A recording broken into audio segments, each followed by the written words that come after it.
More importantly, it beats Formula 1. Oh, yes, we'll say that. That's good. Are you sure about that? Yeah, the thing is that all the racers now coming round witnessing two rather different start line marshals today. Yeah. They're all laughing in their cars.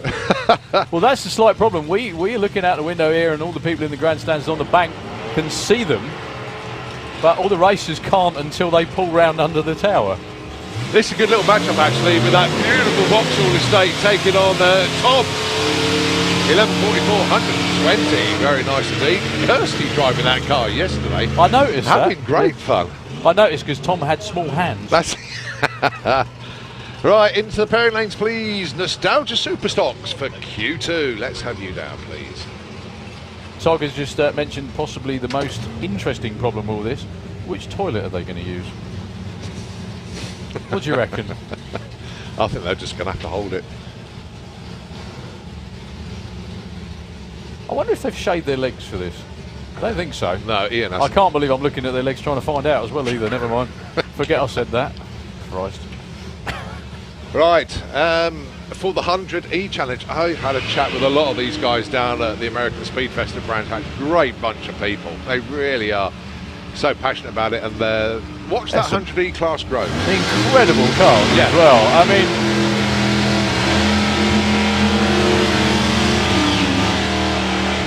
I can only apologise because I'm not completely up to speed on all the different combinations in the cars, but no, I'm not either. Some of them are outstandingly well presented, shall we say. The other thing, of course, we do have entry lists and information on most of the things here, but not everybody in the Custom Car Invitational, we know all of them, so there's a few. We know Pete Grange very well. Pete yesterday, a few passenger runs. One of them was the bride from Wednesday. Ah.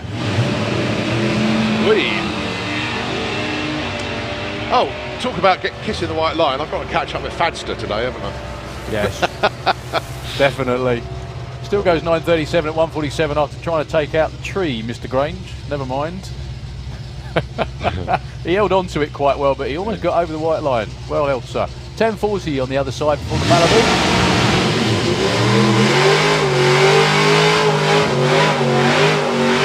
This is another car.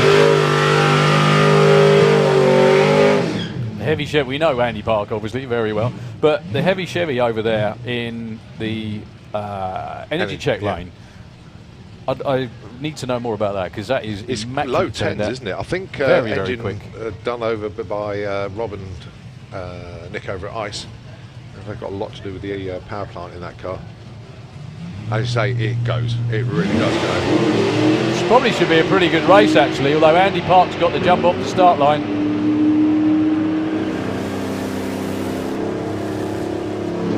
993, back in the 9s. He was running 10s yesterday. Very happy indeed. Of course, he's running a Whipple blower on there now. Totally changed the combination. And, seriously? Yeah, he's got a little Whipple blower on it. Beautiful little. Well, one car we did actually have a bit of information on is Adrian Sidwell. Yeah, he's actually his tent's right next to my van up in the camping at the Great. So you know more about it than me. No, you got the list. No, it's okay. Yeah, so it actually stands for. It's the Opus HRF, which stands for Hot Rod Ford, one of the very earliest incarnations in British drag racing. He's owned it for 45 years, since 1974.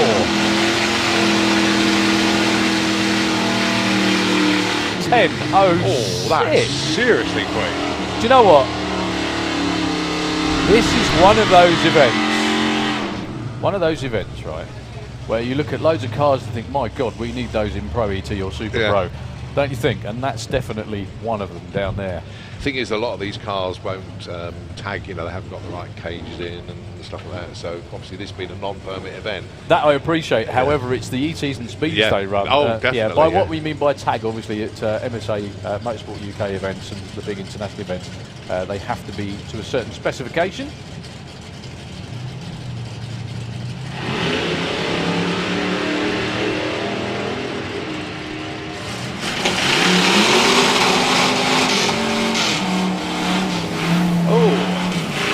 Down to 11:43, 114 miles an hour, 12:28, 110. Andy Bond. He's been in the pits, showing everybody around the car, him and the team, and here they are there. Did they run at all yesterday? No. He came in yesterday afternoon, I think it was, something like that. Should we nickname our start line pair, Florence and Doris? Do you think that's a good name? Yeah, anything. Well, just not Ian and Dave.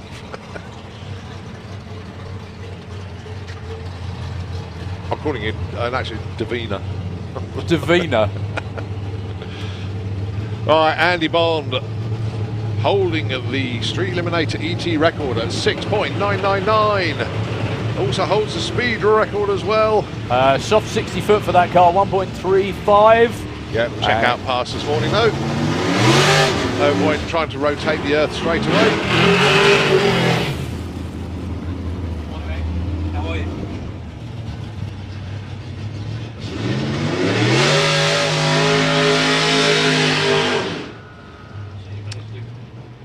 Right, we continue. There is so much going on out there. That's, I think that's Paul Lyle actually, with the Comet going alongside the early 70s Camaro.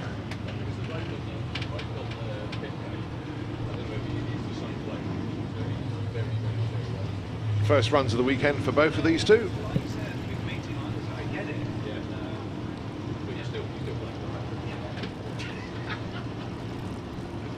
No, that's not Paul Lyle. Sorry, he's still out the back.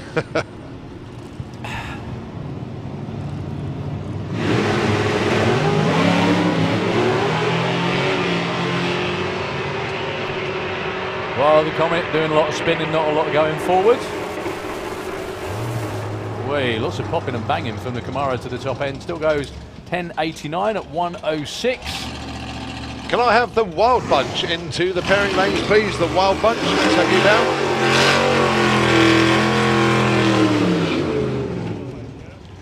So Brian Savage with the immaculately turned out 32 Roadster. I love the way he leans out the window to see where his front wheel is when he brings up to the line.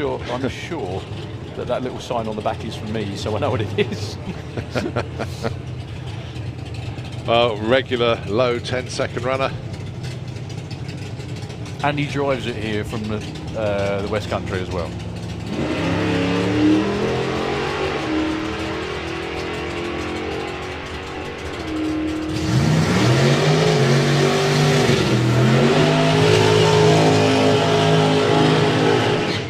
Right, thank you very much indeed, Mr. Bartlett. That reminds me, we have our showmanship trophies this weekend.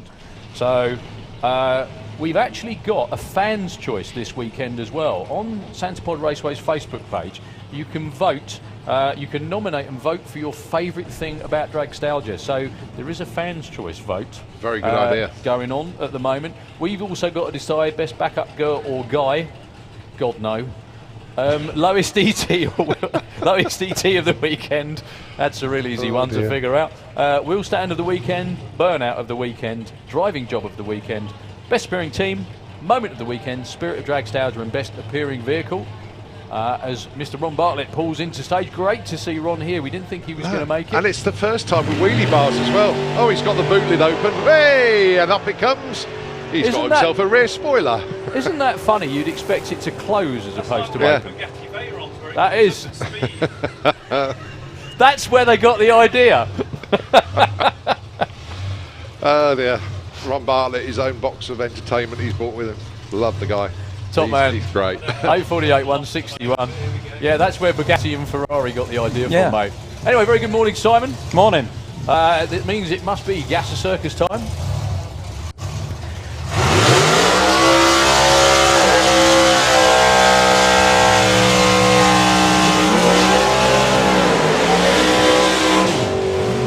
Just the second qualifying session. It is. We had one last night. The one time of the year as well, I might add, we actually have some intelligence up here in the commentary box as well.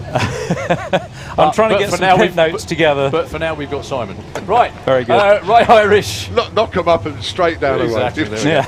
Ray Irish. I've got to spend a weekend with him in a couple of weeks, so it might not be such a good idea. Ray Irish and Graham Barton. So, Ray Irish yesterday, dials 10.05. So, Simon, is this a points round this weekend? Say it again. Right, is this a points round this weekend? It is, yes. Third one of the season. 2 to go. And everybody runs, the times you see on the boards at the top end, folks, are their dial-ins, their predicted times. They are trying to run as close to that number as they can. Nicely done for Ray, moves up to number 5. Graham Barton, 11.24 with a 3 on 11.20, moves up to the number 3 spot. What's great about this class is, without being rude, 55 and 56 and 57 Chevys, there are a few about. However, I'm not entirely sure there are that many 64 Dodge Polaras about, are there? I mean, that car does look more aerodynamic going backwards than forwards, doesn't it? Yeah, altered wheelbase. And that's pulls what the wheels as easy as that. That's what it's all about. It's all about weight transfer, isn't it? So that's Tim Holmes and Tony Pearson. Too quick for Tim.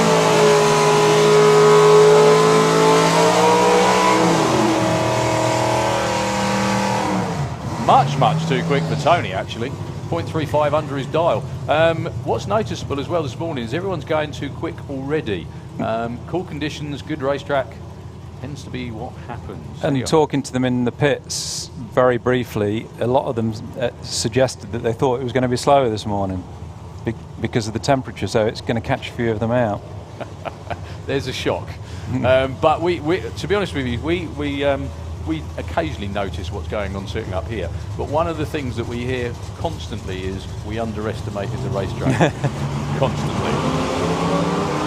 So nervous Nick with Not Bad the Bad, still with the dents on the back of it in the auto-glib lane. And Martin Hallam with the Willis, 10.69, 11.76. So Martin moves up to the number 6 spot. And only one session done, but at the moment Ray's in number 1, isn't he? Indeed he is. Yeah, from last night, yep. That's it. So Ray Turner and Katie on board, presumably not running the nitrous, hence the 10.55. Not allowed nitrous in Gaster Circus. That's really... It's odd, really, because they did run it in the 60s. I'm sure they did. So, but it is one of those things that's, yeah, they don't allow. Yeah, it's fair enough. I mean, it keeps it more affordable. People don't burn stuff as well. That's the other thing.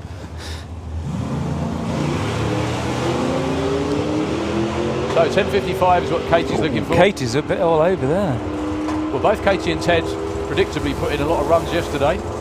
She's all over. Yeah, 10.77, stays at number 10, Ray Turner. Stays at number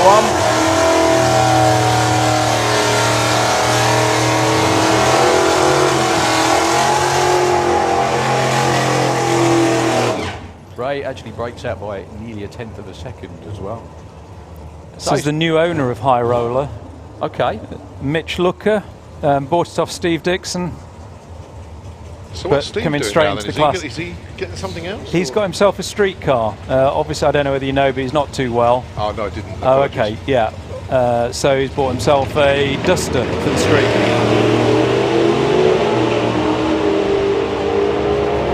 Taking on Steve Matthews with Honky Tonkin. Steve with a 0-1 light and a breakout, we must also mention.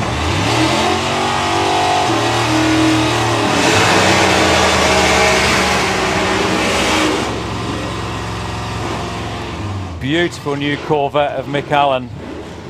Actually got the engine out of Horrid Henry in it. It came with a 427, but he's got damaged piston, so he's put the engine out of Horrid Henry, the old 400 Chevy, into it. One thing that's very unique about that is it's not a split window. Well, it's a hard top, isn't it? It's a convertible with a hard top. That's right, but it's very... we do see more than our fair share, which is a good thing, of split windows in drag racing. Yeah. Does that mean it's a 63 or is it a 64 as a result? I'll check that and get back to you. Did you get... I want you to write down the time and date, though, because I actually asked an intelligent question then. Did you get that?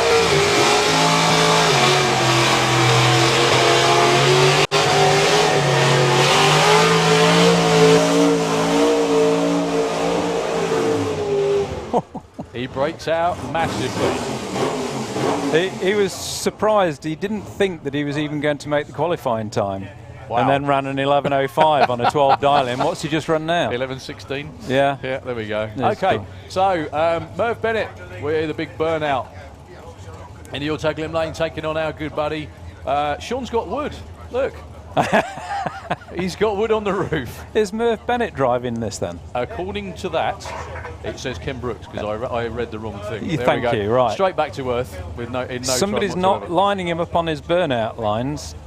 After that beautiful burnout. It'll be him. He's nowhere near. It's nowhere near. What a waste of rubber. Yeah. It's never wasted, is it, really? It's a decent burnout. Yeah, Sean, it actually looks really nice and well turned out, the car. Not Sean, obviously. Sean looks as old and crabby as ever, I'm sure. But it really does, don't you think? I think it suits it. It's mint, but isn't yeah, it? it lost its vinyl covering at the last meeting. So I presume that isn't. I presume that's for effect. That's not actually. I mean, if you look inside, it's absolutely beautiful. It's properly done, but he did have a cover over it on the outside. Sean Dial's 11:02. He broke out by 2 thousandths yesterday. He's on a good straight run. That. Oh. 11:07 takes Shawnee up to number 5. Ken Brooks goes backwards. We must mention Dragster.com Bad Habit Racing Perfect Light Award. That's for the first person that pulls a perfect reaction time. £50 for the first quadruple zero reaction time. Also, Dragster.com Perfect ET Award, supported by the Twister Race Team. 50 quid for the first 4 zeros on a dial-in as well. We've had some pretty close calls already. We shall see. So Brian Gibson, Nick Barnett. Sorry, go on. Brian, known for his wheel stands. Apparently, John did one last night that I didn't witness. Oh, it was good. Yeah. That was really good. In fact, I think it almost surprised him because it looked like he missed the shift. Yeah. He was too busy steering it round the right way again. Not a bad problem to have. Oh, just the slightest breakout for Nick Barnett there. Brian goes 11:17 on 11 flat. Just the special noise of John's car. That. Yeah, this car really is, presumably it is stick shift. Stick shift and proper original gasser from the States. It is, yesterday, what I said yesterday, is it normally pulls the wheels up a little bit. I think it went quite a bit higher than he was expecting yesterday. A bit. Yeah. I was watching it from the grandstand. probably It sailed past 60 foot. Whoa, again! That came down with a bit of a thud this time, though. Well, I don't know what he's done to make it suddenly do this. Probably put a lead in the boot. Or lost some weight himself or something. There'll be a body in the boot when it pops open. Well, considering he's not supposed to do that, that is a contender for wheel stand on the weekend. Yeah. Wow. And bless him, he kept going, he kept his boot in it. Well, he's living up to his car name there, the crowd pleaser, John Gibson. We had lots of breakouts in that one as well, didn't we? Still got one more Just car Julian to go.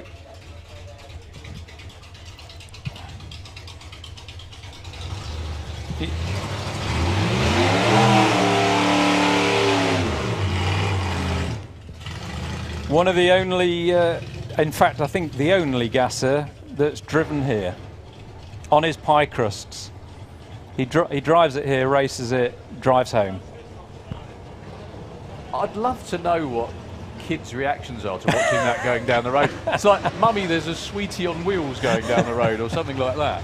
Oh, yes. Oh, what a great photograph. What we're saying, we're all going, oh yeah, because Callum Pudge has just sent a photograph via Messenger of the crowd pleaser wheel stand. Cracking shot, Callum, well done, mate.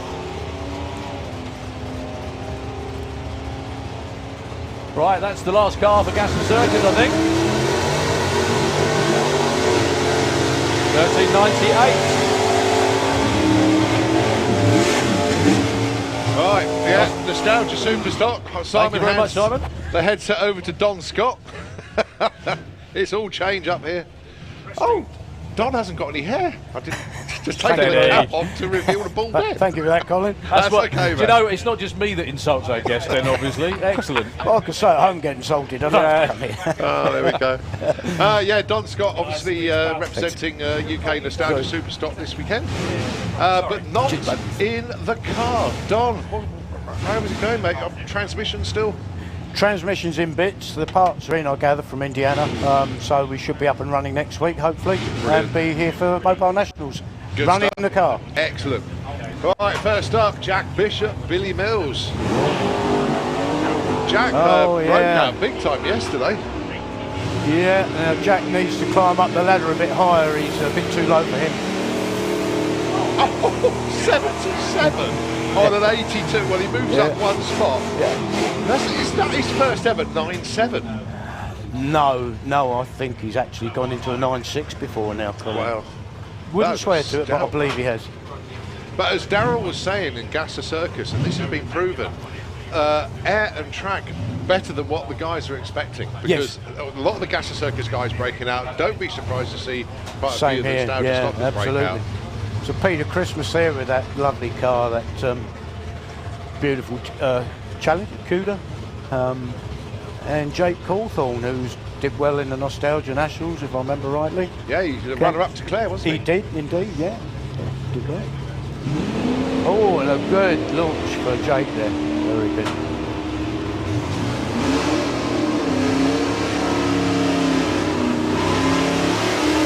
So the dial-ins then 12.17 and 10.80, a 10.90 and a 12.12. Yeah. Jake breaks out. Pete Christmas moves up from 18 to 17.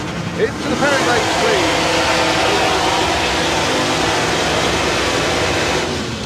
Let that burnout go under the tower. The Willis Wars. Can we have you into the lane speeds? Next up, Vic Potts. That is Vic, isn't it? That's Vic on the right lane. He's got a lot of racing in this year. He is, yeah. He's making a lot of appearances. Running in Pro ET as well. Nostalgia Superstock. Basically, any opportunity he's going to be there. He's there. Mojo there.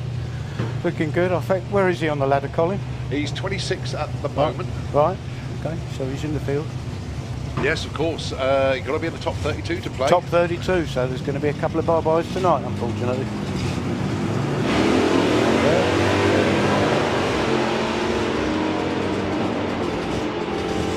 So 10.24 for Vic, that's his target. 11.25 for Mojo. Oh, a breakout. See? They're both breaking out there. Okay, Vic only by 200s, but breakout central today already. So we've got Ty Strevitt here in the right lane. Had a lot of problems when he came to the track yesterday with starter motor and carburation, but Jack Bishop sorted most of that out for him, and he's up and running. Where is he on the ladder, Colin? There is no way that car is not going to be going slower than 12.8. No, so that's pretty right.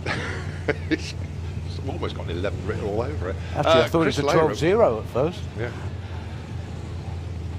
Chris Layram, 12.90. Beautiful. Look at that. It's so clean. You can eat your dinner on it. Beautiful.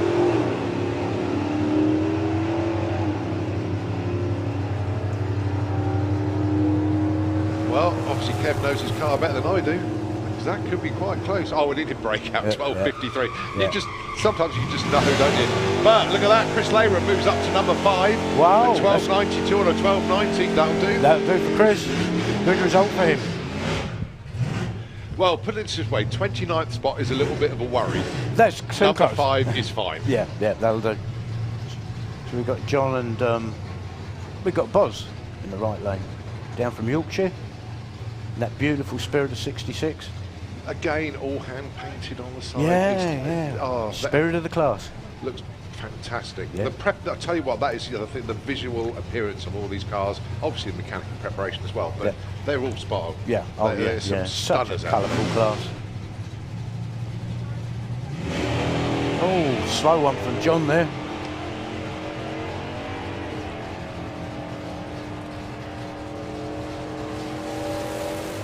Taps open all the way. 11-12, breakout. I've said it before, I've said it again. Lower your dial-ins, guys. Yeah, without a doubt. 12.60 for John. Oh, breaks out 200ths of a second.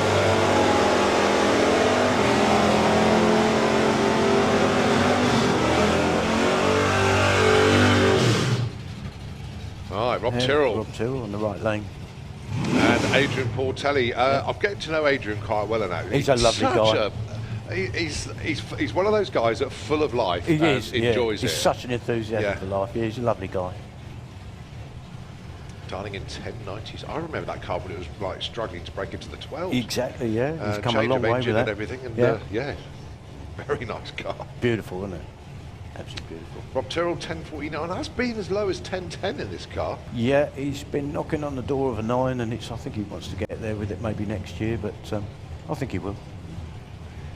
Oh, I believe it's Rob's first outing this year as well, isn't it? Yes, I think it is.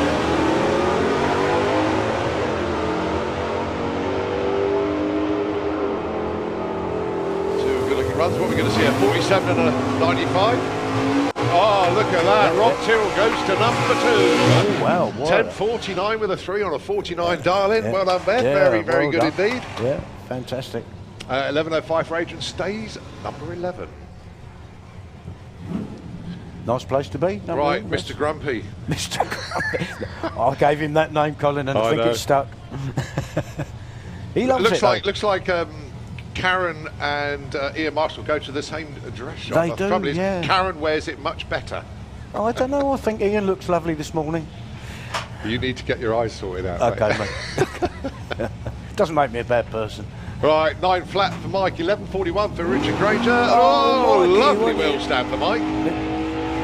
008 red, 128 60 foot on the back wheels. And a breakout for Mike Lacey. Richard Granger to the right side goes to number 12. Yeah. Jim in the right lane. And Alan Oh, that Medley. was good.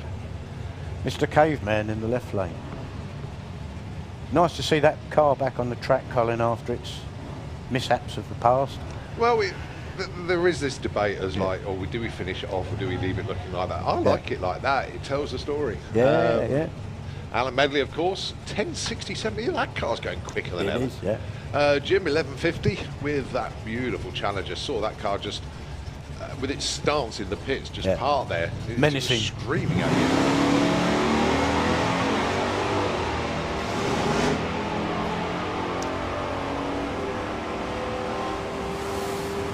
Good looking run for Al Medley, 10.71. Nice, 21 up to 7. Oh, that's a jump. And 72 on the 50. Jim Smith goes up to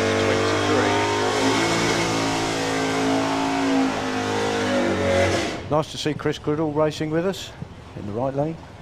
Yeah, but a chat with Chris, got a massive engine in there, Yeah. 540 cubes. Yeah, yeah. Quick car. Mind you, I'm a bit partial to 69 Camaros. So. I wonder why, Colin. Yeah, I wonder. why. Bruce wouldn't have anything to do with that then. No, nothing at all, mate. Nothing at all. No, I don't think so. Against all-round good egg, Dave Billadou with that wonderful Belvedere, lifts front wheels off the Oh, line look at as he that. does again. That time, And a 0.55.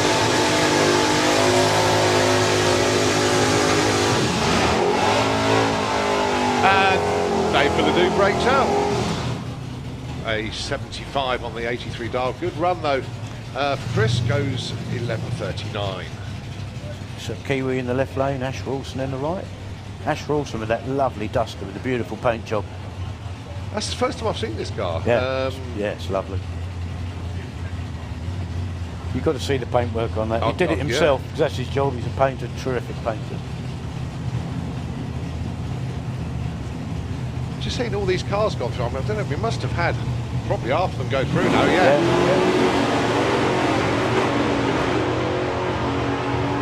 And we still haven't seen a Williams Brothers car, we still haven't seen a Watkins car yet. They're all still to come.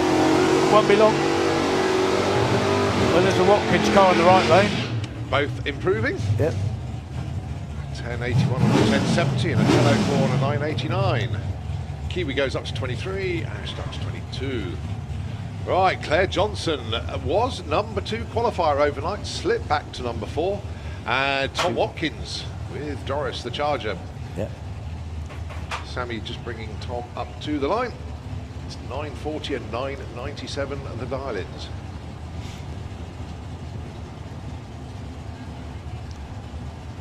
Claire, of course, number 1 back at the Nostalgia Nationals. Yeah, she carried that all the way through. Top She was on one qualifier that too. weekend. Oh, you weren't going to beat her that weekend. 007 reaction there for Tom. Best one so far.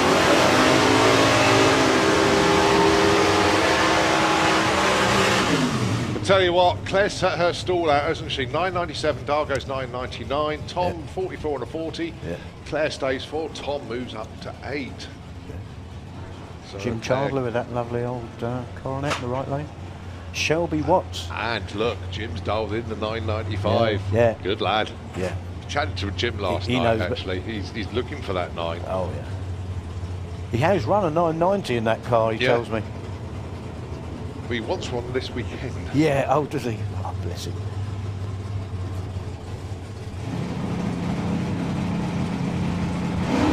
Oh, we overdid it. A little bit close to Shelby. Oh, 10.01. So close. 18 up to 12 though. Shelby stays 10.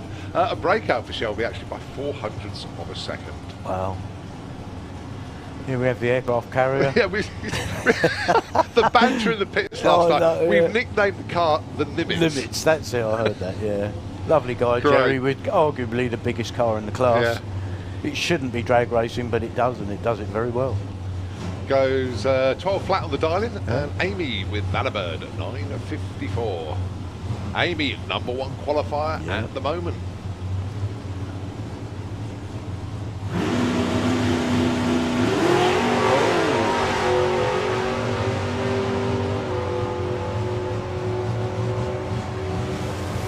So Amy up to the stripe, goes 9.63, little drop off in performance there. And 12.77 there for Jerry.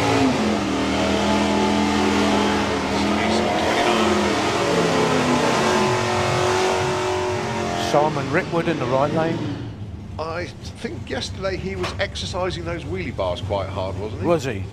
Didn't see that from where I I was think standing. he was using them to their Full fullest advantage. ability. That's it. Yeah, full advantage. Going alongside Neil Watkins. Now, on any given day, Neil can run bang on his number and be one to watch. And wouldn't surprise me if he pulls one out of the bag here. And he was top qualifier at the Summer Nationals. Yeah.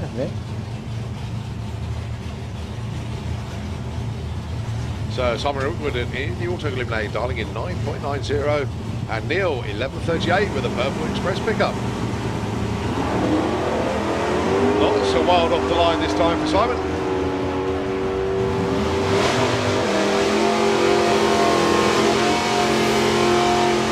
Oh yes, 9.92 for Simon Rookwood. He'll take that. Moves up to number 7. But look at this, Neil Watkins. 39 on the 38, up to number 3. Told you he could do it. Yeah, he can do it. He knows that truck inside out. Nick Williams, first run of the weekend from him. He was so busy at the workshops yesterday, he couldn't get up here till late in the afternoon. Right. Darling in 9.73. Wow. They were talking about 9.80 this morning, but they've obviously looked at what everybody else is doing and wound the dial in right back. Dave Simcock in the number 31 spot. He's on a 10.30 dial. Lovely new colour scheme there. Watch shop.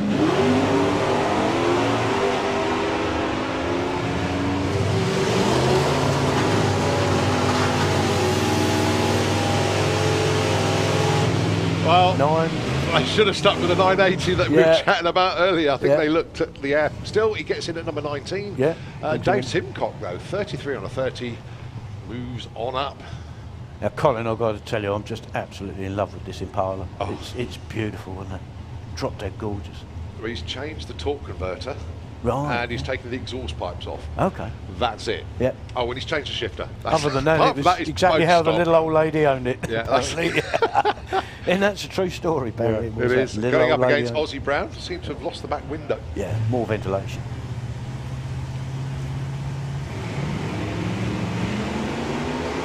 Of course, Dan Williams last weekend was racing in America, Indy. Yes.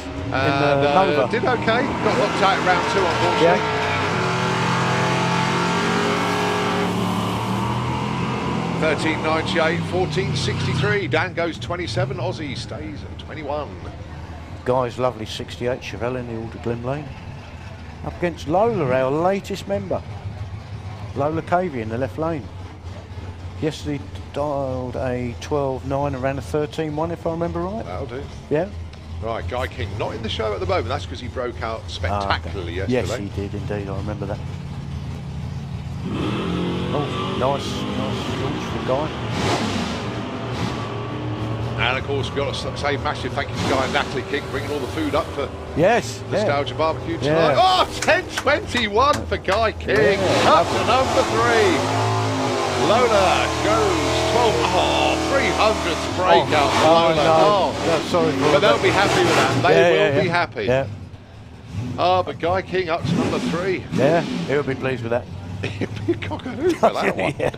Duncan, of course, with that. Oh, that Challenger has that's so right. much That looks history. so good. History from day one with that car.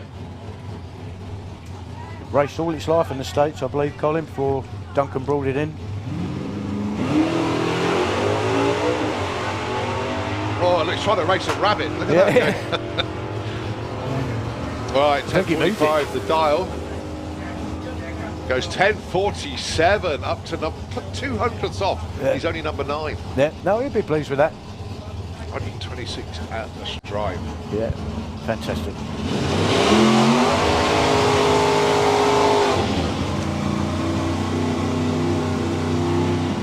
Can't see these. No, that's it. Ah, that was it. That was it. That's the end of Superstock. What a cracking session. Yeah, that was a good one, Colin. The hits just keep on coming round there. Thanks for the invite, bud. Really No, appreciate you're that. going to come up for the next one? I can do. Brilliant Thanks, stuff. mate. Don Scott there for UK Nostalgia Superstock. Colour commentary on the class this weekend. Many, many thanks indeed to Don. And we'll see you a bit later on. Right. So I presume we are now accumulating colour commentators because you broke bits on their car, is that right? Yeah, I did him at the burnout competition at American Speedfest. But he wasn't it right? He lent you stuff. Yeah. And then couldn't run himself. That's the way it works, actually. It is, wasn't it? Yeah, I if it thought wasn't so. for him, I probably wouldn't have entered the competition because I didn't have the right wheel nuts. Oh, Al Golding. So good to see Al back. So very good to see Al back. 9:12, 1:45. Right, next up, obviously we've got some custom invitationals. We are on to The Wild One. Indeed we are. They were real good yesterday. There's quite a few cars that A, haven't seen before, and B, a couple from overseas as well, which is really nice to see. Oh, thanks.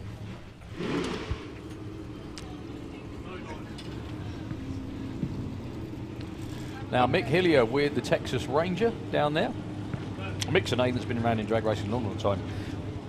If you, like me, remember Mick from before, he used to run and drive the Pony Express way back when. Yeah.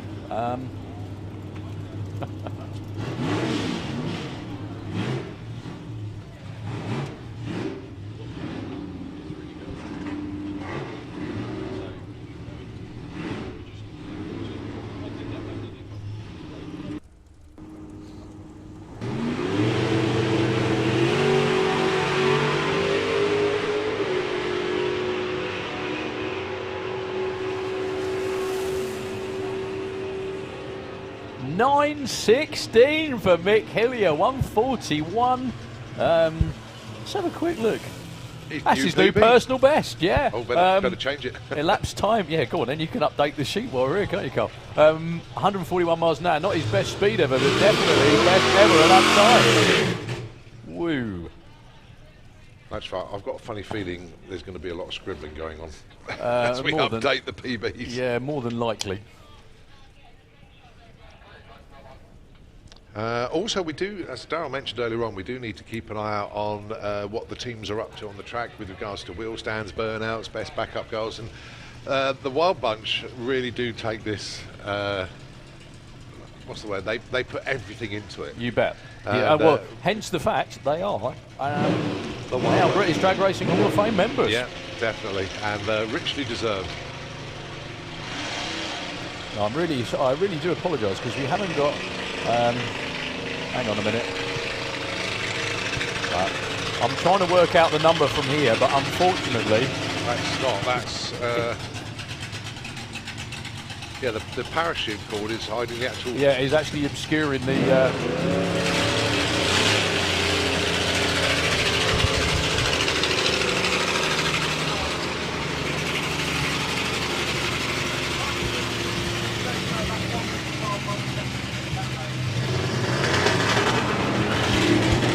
Well, we know for definite who that is. Yeah, another call, right. Oh, sorry. They're just going to get switched off in the next one. Okay. Right, Willis Wars, we need you in the lanes, please. I think you've already had a shout, but we'll give you another one. And then next up to call will be the slingshot shootout. Looking forward to seeing them. Wow, already? Is it that time already? So then Jackson with the Sidewinder Econo Rail. And the best dressed parachute pack ever. You bet, we're going to like that. His best ever ET is a 9.2, 148 with that, which is really going some. Paul Tarry with Trigger's Broom. He altered in the energy check lane.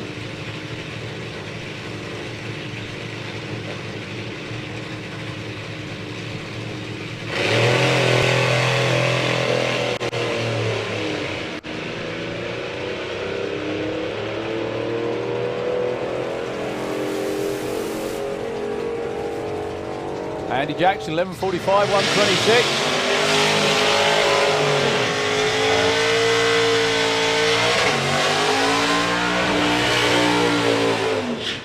Nice bit of tyre warming down there by Bob Morgan with the bee sting in the energy check lane. Bob's PB is down in the very, very low tens of 10.0, I think, something like that. We can tell you. Yeah, 10.03, 133. And up against the Ferret, Craig Larman. Now the way that Wild Bunch works is they do kind of do their own thing. It's main emphasis on fun and showmanship and just, you know, generally having a good time. And what they do is I think they pick their dial-ins before the start of qualification. Pardon me. They pick their dial-ins before the start of qualification. Then obviously it's whoever gets closest to that over however many runs is the one that ends up winning in Wild Bunch. But everybody comes around and runs every single time.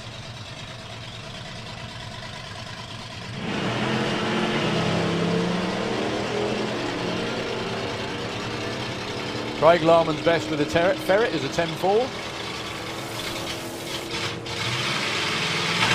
Bob Morgan goes 10.25. And that is nearly Craig Larman's quickest ever run, only by a few hundredths of a second. Hey, James Ord with Little Foe. Is that how you say it? Faust. Faust. Little Faust. What does it mean? It's a character from... he did tell me this once. It was a long time ago. I love the fact we're actually sitting here with his info sheet in front of us and we don't know. Anyway, a car originally from 1972. Wow, almost as old as me. Hello, is this? Oh no, not in the Dragster. Obviously not in the car. Sorry, I'm just reading the fact sheet and it says driver info, winner in class in the Nürburgring. No, James has driven NASCARs, circuit cars, go-karts, you name it. He's raced everything. Well, he's up against Brian Watson with the interest-free sync shot. 11.59. The interesting story behind that is he had the money in the bank. He had the money in the bank that wasn't earning any interest at all, so he bought a car with it, hence interest-free. Yes, I like that. I noticed that yesterday. Bob, well, no, you can say it. Bob Wright with the altered, in Hilton Lane. The Wild Bunch always come up with the best car names, but I think that is the best one ever. That's got to be it. Bob Wright down there with the 23.3 Ford in the Autoglim lane. Now it's an altered, however, it's spelled A-L-T-U-R-D. Work that one out. Won't take long. Love it. Let's have a look. What are the numbers? What are they shooting for? They're on. Oh, I don't know what they're aiming for. Time trial, actually. That's. We all need to salute. Yes, I've already saluted.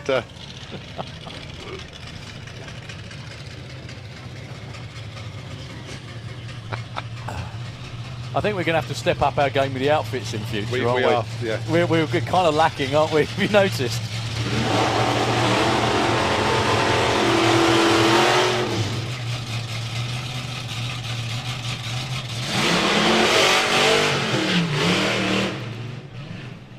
So JJ with the Cheap Thrills Dragster in the Autoglim lane up against Matt Fuller with the Oblivion.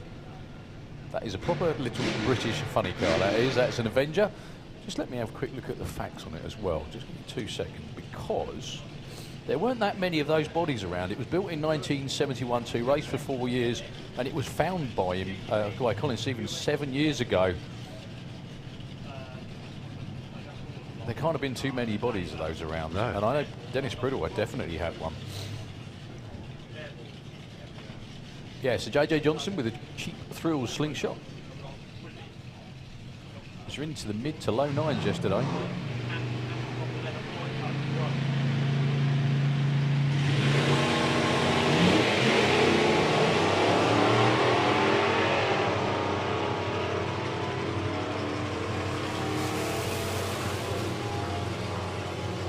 $9.69 today, 136. 10.24 for Matt Fuller at 130. Nicely done for the little leader.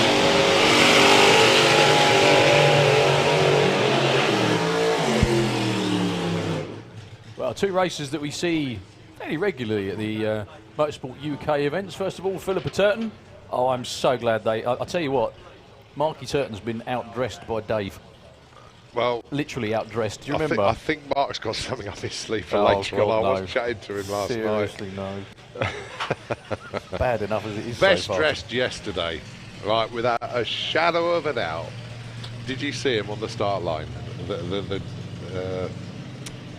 He appeared as Willy Wonka. Yeah, that's what it says. Willy Wonka down there. It was It was brilliant. one of Keith Crampton's guys. It was. Yeah. Yeah, that was fantastic. Even guided in with the walking stick. Wow, Awesome. that was absolutely top quality. Callum Swinchat. Did you know who it was actually? It was Thomas Cook Abbott, and he was off to his school prom, and that's what he was going at. Right, last night. okay. It just looked brilliant, absolutely brilliant. Nice wheelie for Callum, and nice wobble for Callum as well. Very well held though. Car goes down into the eights, and it does again. 8.97. Even with the wobble. 144. That is one rapid little altered. 13.45 at 96 miles an hour for Philippa. Now he's sort of slowing down in the shadow now, the old man's smiling. Only a lot. Okay, James Tanner with the shindigger.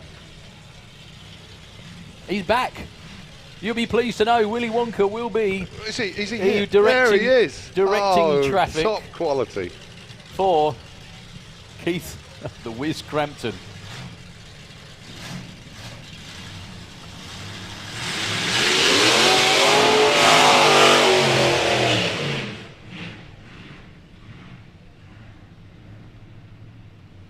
Oh, not a very good photo, but I did actually catch him last night in the pairing place. Well, he's actually walking with the cane as opposed to directing with it. But well done there to young Thomas Cook Abbott. I hope we had a good prom last night.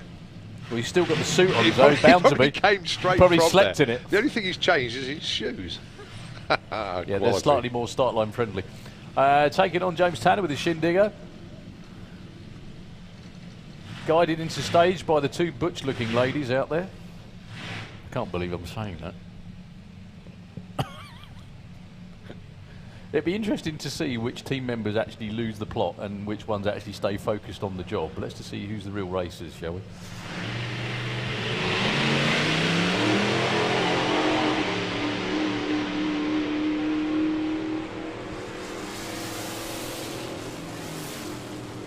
$9.47 for Jim Tanner, 146.11.0 at 1:15. For Keith Crampton, pretty good. It's only Jim Tanner, only 7/100ths off the PB, but that run out. Now the car, one of the cars coming up next has got possibly the best name ever for a nostalgia dragster. I'll wait till they've done the burnouts.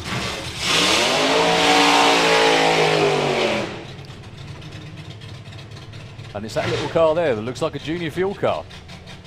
In your good lane.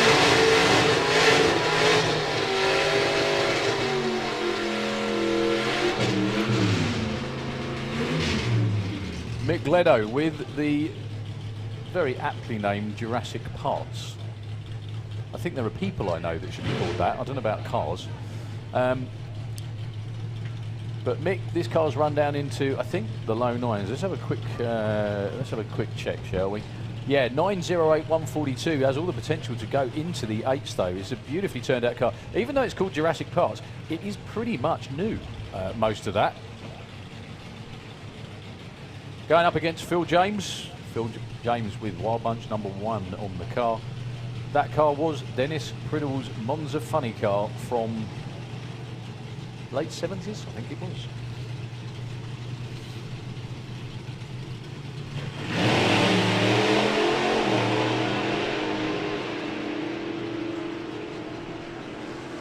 Pretty good race, actually. It may be the Dragster there first. It is just on a whole shot. On a whole shot, yeah. 9:39 at 140. Phil James 9:39 at 1:39.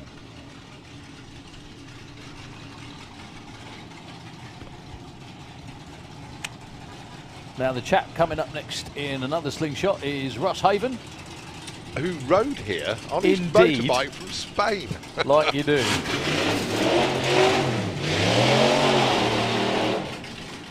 The only time that he's been driving the car this year. So if he rode on his bike, how did the car get here? No, because the car lives in the UK now. It's his son that normally drives it. Oh, okay. Yeah, so... so he rode on his bike all the way from where he lives in Spain now. Yeah. Took him like 3 days to get here. Basically, I think, yeah. He's probably nice and comfy sat in the Dragster as opposed to having a sore backside sitting on a motorbike. Up against Luca Giovoni, who had a similar trek actually from Italy. However, he was probably in the team van as opposed to sat on a motorised scooter. It's good to see Diana doing backup duties for Russ in the correct footwear as well. Diana, well done.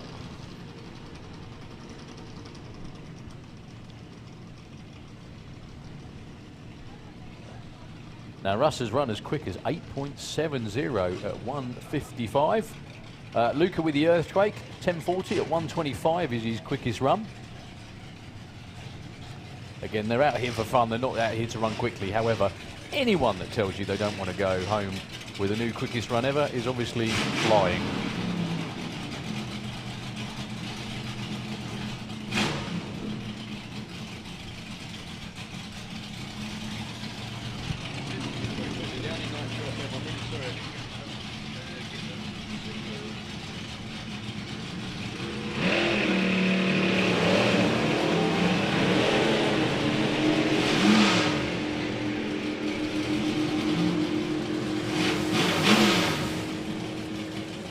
Well, Luca nailed it, 10:16. 9:16 at 1:53 for Russ with a unbelievably, what's the word I'm looking laid for? back. Relaxed, not 1.71 60 foot. So this is Shag himself, Darryl Howes. His lovely lady Sarah out front. That's a proper outfit, that is, isn't it? That is, yeah. That's what you want to be wearing in a snowstorm. Of course, Sarah, one of our previous winners of the Best Backup now. And it's no surprise. Looks spectacular as always, Sarah. Taking on Robert White with a Happy Days slingshot with a small block Chevy in there.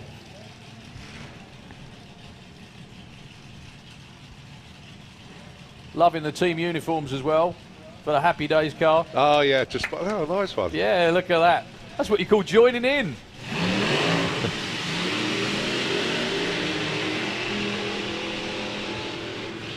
Well, Darryl with a bit of tire spin off the start line, gets it nailed again. 9:44 at 1:49. They were in the 8s yesterday. Robert White still cruising at the top end. Does get there within 19 seconds at 51 miles an hour. Hopefully he can make the first turn off. I know what happened there. They all had a sweepstake. Right. Obviously, Robert had the slowest dialing. The sweepstake draw, and they'd probably just cleaned the other 4 pockets out. Smart man. Right, the Rebel. God, did these boys hit the ground running with this car? It's running low 8s already. Don't jinx it. I know, but it's, where's it got? 8.4 is it? It's, I can't remember now. 8, I think it's been 8.35 with one of them in it. Yeah, Pete with 8.35 and Rob 8.41.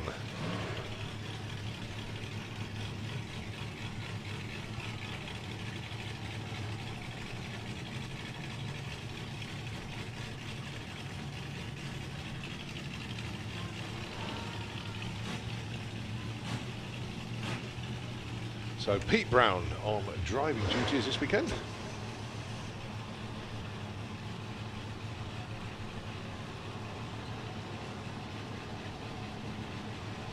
Well, actually, no, they'll be alternating.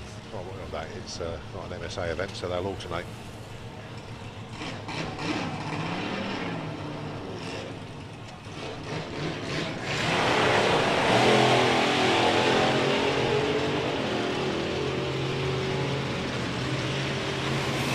That's a really good looking run as well.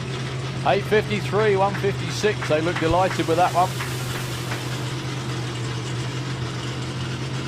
And the Collivers 13:18, 1:27 for Wayne.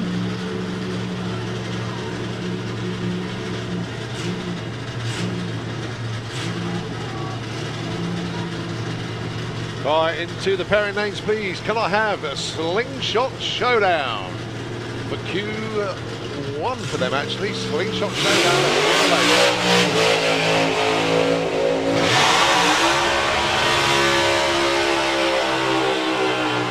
Well, his dad is a new member of the British Drag Racing Hall of Fame. Gonzo the Great out there, driven by Alan Lloyd. His dad Ian down there on the start line. Again, member of the British Drag Racing Hall of Fame now. Rebuilt engine in there with nitrous. There you go, perfect timing. Looking to get back in the sevens. He's run as quick as 7.87. Taking on Steve Field with the Black Pig number 2. Beautifully turned out car.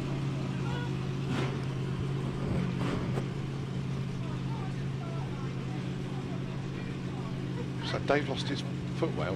I missed what was going on there. Yeah, he's only got pop socks on. Alan Lloyd with a couple of checkout passes yesterday. Steve Field taking the long way around in the Dragster. Alan goes 7.85, ladies and gentlemen. His quickest run ever. Put your hands together. That is the first time I've ever seen Ian Lloyd punch the air as well. Well done, sir. Congratulations.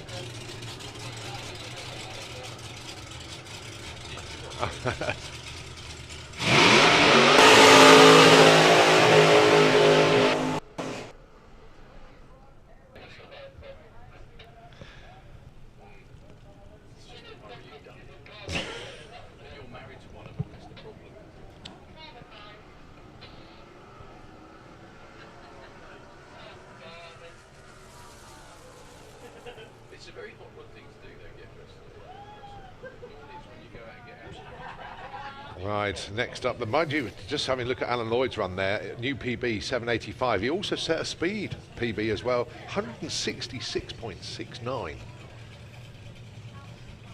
Yeah, that was proper straight and strong. Dan Boone with the American Pie Dragster was down into the 8.6s back at Easter. I think it's Dan's first year driving the car as well, wasn't it, actually?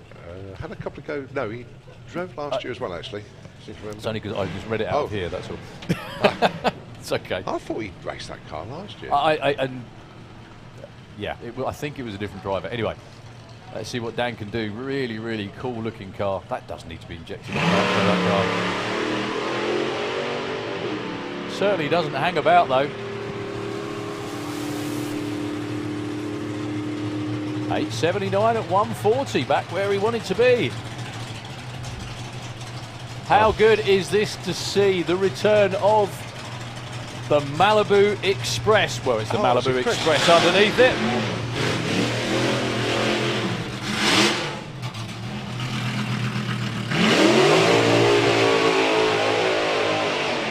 The ball breaker team of Mark Corsell, wife Lynn, and Steve out there and Anna. So good to see Claire back out there doing backup duties. Actually, a lad doing backup duties as well behind it too. And the man himself in the hot seat, literally, Mr. Chris Hartnell. We haven't seen Chris out there for way, way too long. So glad he's made it back with us. He did actually try and come to the Nostalgia Nationals, didn't he? Yeah. But the Winnie said no. Could be a pretty good race, this one, actually, as well, because... But this is the first time Chris has run the car for an awful long while, isn't it, I think? So this car was originally Malibu Express from way, I can't even remember how old it is. 45 years old at least. Got to be. At least.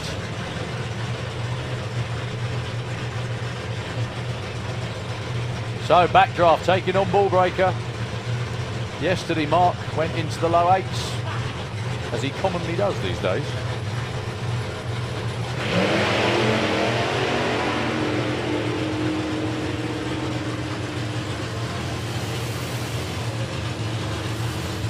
.832, 153. Chris returns with a 10.17, 115. Well, whatever the number on the board, it's really good to see Chris back. Yeah, definitely. So two of them all, well, I was going to say unique. One from Sweden.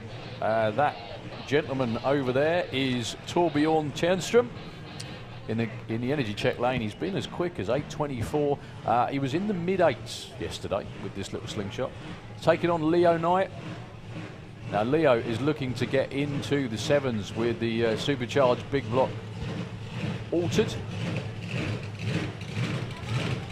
I was talking to Leo last night, and like a lot of us, he grew up with Bootsy being around and everything else as well. He's good mates with Jason Phelps.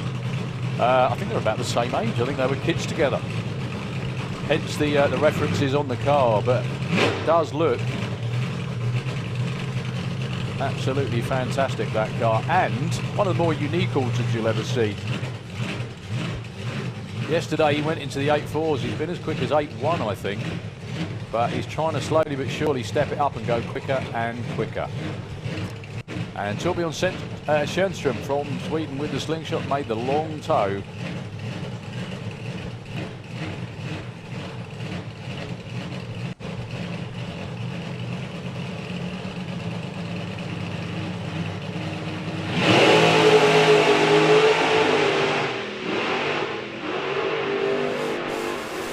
Well, Leo taking the long way round, still weaving. 8.31 at 148 for Leo. That's a good effort. 8.54 for Johan Tjernström. It's a shame he can't keep his boot in it, because, well, it's because it goes all over the place. That's basically what Altereds do. But really nice launch, 1.11 for Leo, and that will be a 7-second race car sometime, hopefully before the end of the weekend. Well done, Steve, Anna, and Lynn. Nice run for the ball breaker team. We still have more Wild Bunch cars coming up.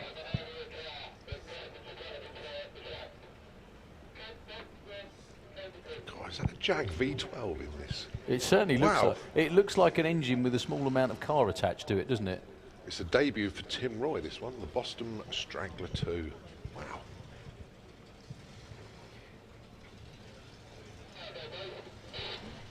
That certainly looks I unique. love it when people think totally outside the box. That is a heck of a setup in there. Yeah, the thing is he's thinking totally outside the box of frogs. That is certainly a very unique combination. It does look like a spanking brand new car too.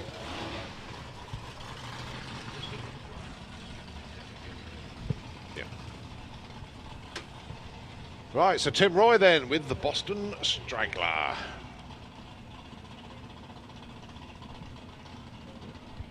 Literally a familiarisation pass, actually. No, Bernat just wants to go A to B.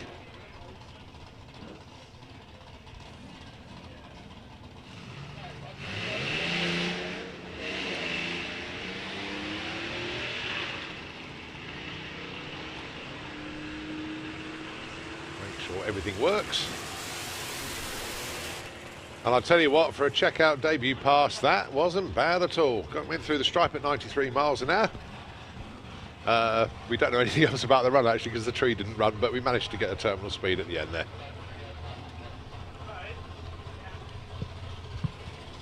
Right, next up, it's the two-seater Dragster.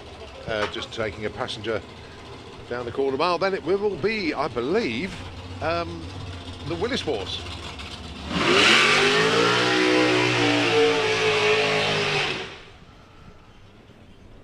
Two-seater Dragster passenger rides. Available at pretty much every event at the Santa Pod Raceway. And if you're interested, it's part of a VIP package, or you can just actually go and have a word with the team and book a slot and have a go in the back of this car. Now then, you'll go into what, the 7.8s. You could even go as quick as 7.7. You'll be going through the finishing line at around about 170 miles an hour, and you will enjoy this immensely.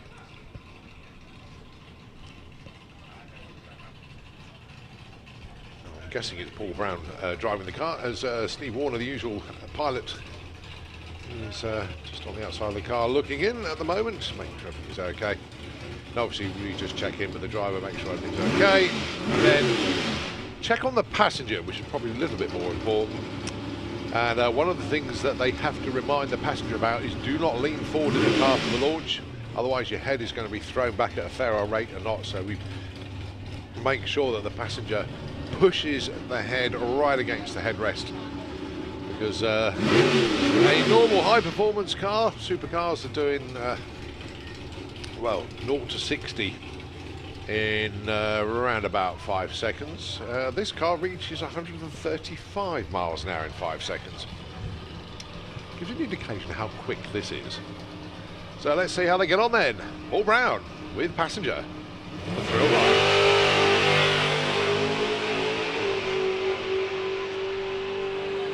Straight and true, as it always does. 793, 169 miles an hour, and well, at the 8th, 5.05 at 136. So seriously, go and have a go in the back of that car. You will not regret it. It will give you a totally different perspective of just how quick cars can go down this quarter mile. Right, so trust me, the lanes aren't empty. There's lots of cars around there, but we're just going to be bringing them forward, and it will be the Willis Wars coming up next. Whilst they're actually just waiting to bring those cars forward, just got a couple of messages I need to read out. First one is Karen Bunny Laddams got in touch with me during the week. Unfortunately can't make it here this weekend due to looking after lots of things at home, little furry friends, which leads me on to the other thing. I know Ruby, the dog, is so sorely missed as a huge part of Karen and of course Michael's life, and unfortunately the dog had to be put down a few weeks back, but I'm really sorry if you can. But Karen got in touch to say, can you please give Michael a big shout out? I certainly will, and I've done that for you. So Karen, we do hope we catch up with you soon. Another shout out that I've got to do is we have a guy that's got in touch to say that one of their I'll let this burnout go through. One of their good buddies, unfortunately, is no longer with us, and we had a chap called Mick who got in touch with us, and a great friend of theirs, Colin Volner, passed away this week after losing his battle against cancer. They've been coming up to Santa Pod since 1980. So you can imagine they are pretty much family up here when you've been coming that long. I did get in touch straight away and said, you know, to Scott from Santa Pod, say, you know, give us a bit more information, and let's hope Mick is here this weekend. Mick isn't. He's watching the live stream in Thailand. So Mick, I'm guessing good afternoon to you over there. Sorry you can't be here this weekend, but obviously more sorry that mourning the loss of your great friend Colin, but remembered here this weekend. Right, this is Steve East with Ellie's in Trouble, the little slingshot.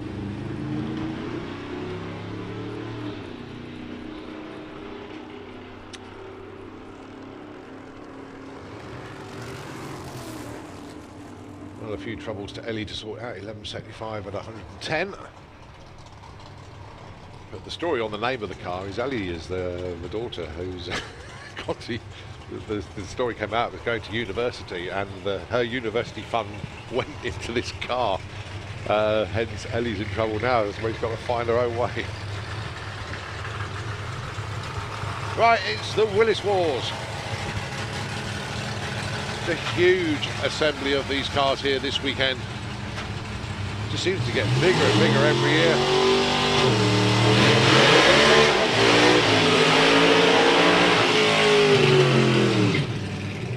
And potentially the two quickest cars in the class. Spencer Tidswell. And, of course, Tony Underhill.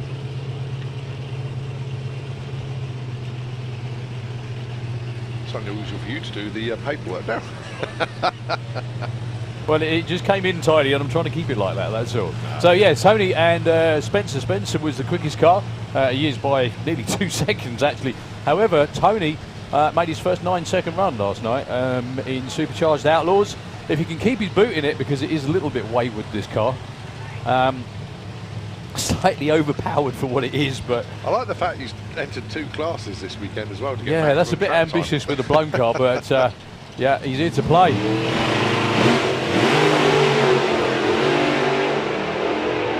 Yay, Tony, go on, keep it going. He has clicked it before the finish line. However, he's taken a second off every single run. He's getting a second quicker, so by tomorrow he'll be in the 5s. At only 111 miles an hour. Exactly. Well, he's doing 128 at the 8.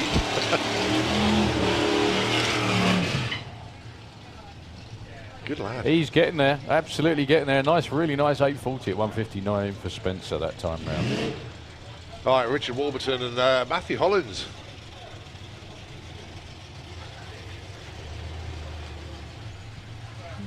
Richard went 12:34 in his qualifying run yesterday. Matthew 12:43.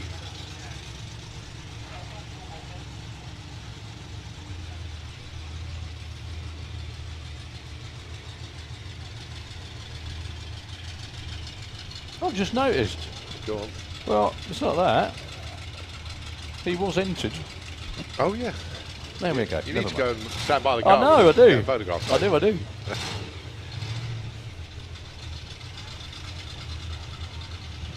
No, I'm just hoping to flog it to him. That's what I've got it on for. Anyway.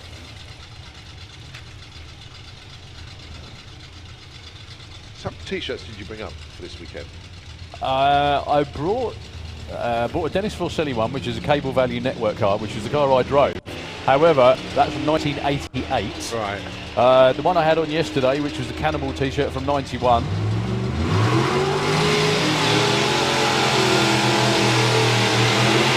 Richard goes 12:56 and 12:48. Yeah, backed by unpopular demand is the Union Jack shirt, which we can't really do Dragstalgia without, can we? Let's face it. And I think that was it, to be honest with you. Unfortunately, I grew out of most of mine. Do you know, I mean, I did this t-shirt. I'm actually wearing a Brian Thomas Paranoia t-shirt from 1992, and the reason I know that was because I made it myself and I signed it in 1992. So there we go. All right, Richard Davis and Damien Bacon. The next pair you got 41 coupe and the 41 pickup. Yeah, Rich Davis, sometimes in Super Gas, sometimes in Supercharged Outlaws as well, actually. Looks like he's having a bit of a wobble at the top end. Backed off. He's just wagging his tail with delight. 998, 126. It's the tail wag. Look at that car. I mean, I said this yesterday. I cannot believe there's this much of one make of car hanging around in garages in this country. It's just incredible, isn't it? Where do they all come from? And they don't hang about either. Especially like that.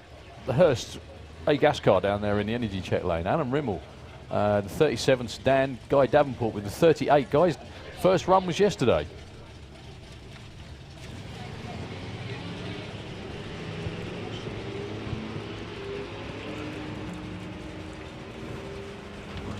So yeah, Guy's first time down the racetrack. Actually, I think it was first time under its own power yesterday. Did pretty well.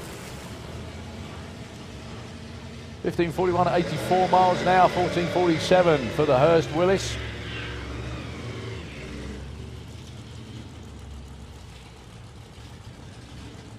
But a lot of these are absolutely show quality.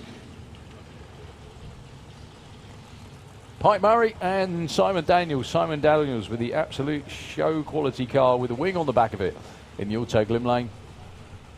Yeah, he's built this at home, funnily enough. 350 small block Chevy. Best of a 1312. There we go.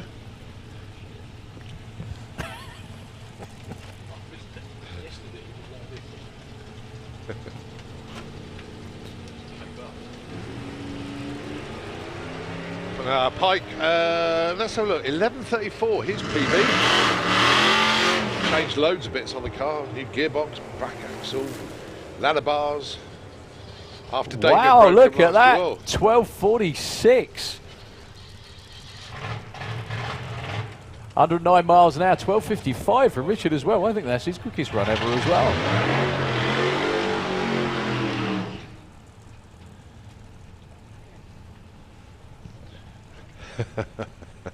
Okay, which one do you want? All right, let's Nostalgia Pro Stock Bike, please, and the NSA Bike Shootout into the pairing lanes, please. Nostalgia Pro Stock Bike and NSA Bike Shootout into the pairing lanes. All right, Stuart Flitton and Ian Ratton.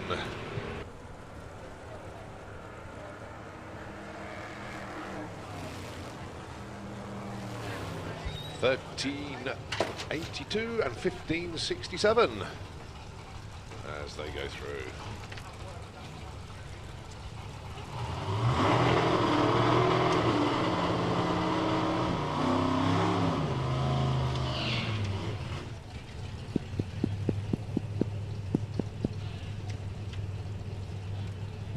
Right, Ian Challoner and Gareth and Tony with the Bandit 41 Coupe. That's the first time I've seen that car at Santa Pod, so it looks like it's a new one to the Willis Wars. Probably find out it's been running for the last 8 years, but it's one I don't remember.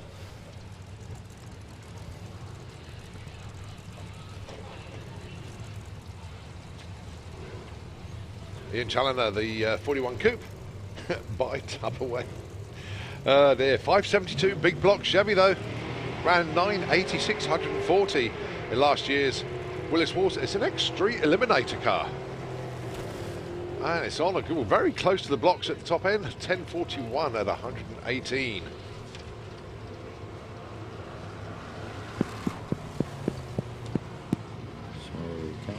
And 1988, 70 miles an hour.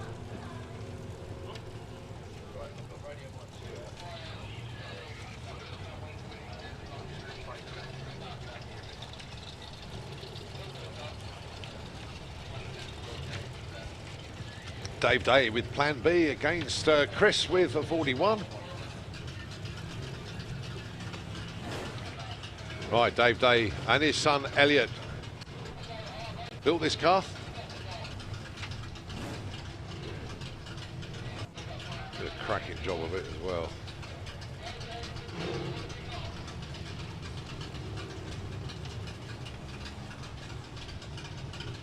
'33 Willis.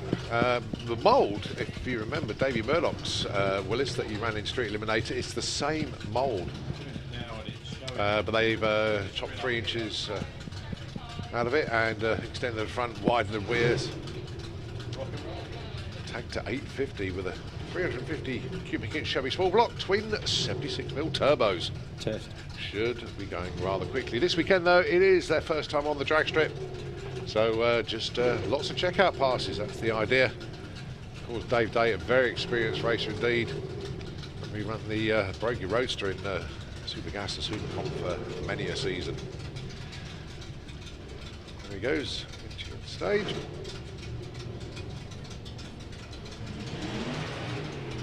Well, Yeah, he was Chris having a limping off the line. very weird issue yesterday where the car would stutter off the line and almost lock up and then go again. It's almost like the transmission slipped into either neutral or reverse or something. 12.19, 115, going in the right direction.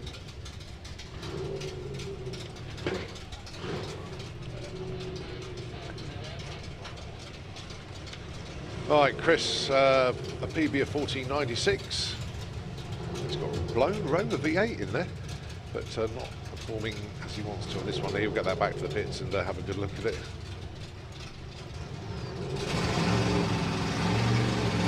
Mark Todd with the let's let that bird out go underneath us with that lovely sedan down there.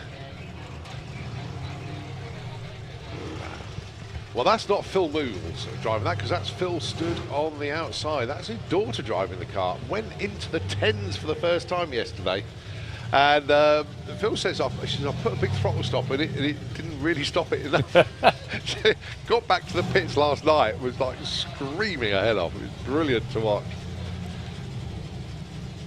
Yes, I feel maybe both yourself and me are going to have that problem where our kids are going to end up being quicker than us. Right, actually, because my daughter's busy elsewhere. This is going to be a much lower tangent. Yes.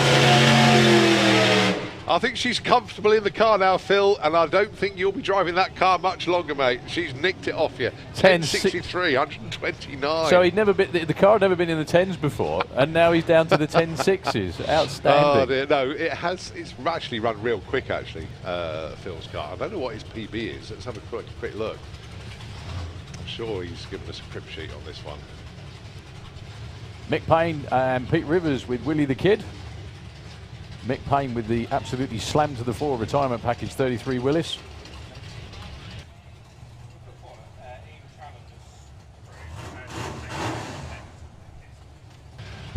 Right, lead crew from Ian Challoner, who's obviously in this class here. Needs some help to get down from the top end, please. So Ian Challoner's crew, can he go to the top end? He needs a retrieval. Right, Mick Payne with the retirement package goes 10.16. 131, they are delighted with that. Yeah, it's a new PB. It was 10.17, so well done to me. Right, into the pairing lanes, please. Outlaw Anglia.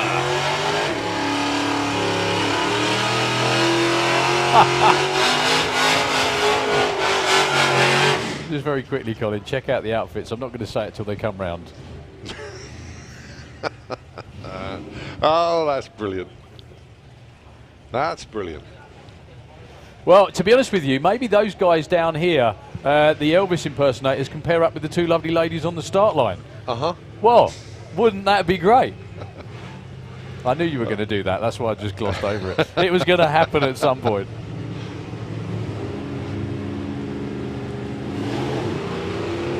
Dave Wheatley, Billy Jones. Dave in the grey. 41 out there in the energy check lane. I think he's going to get there first with an 11.13 to 11.44. Oh, just 200ths off that PB would make there. quite a cool shot, though. It Elvis would, yeah. with those, that wouldn't be bad, would it? The only thing is, though,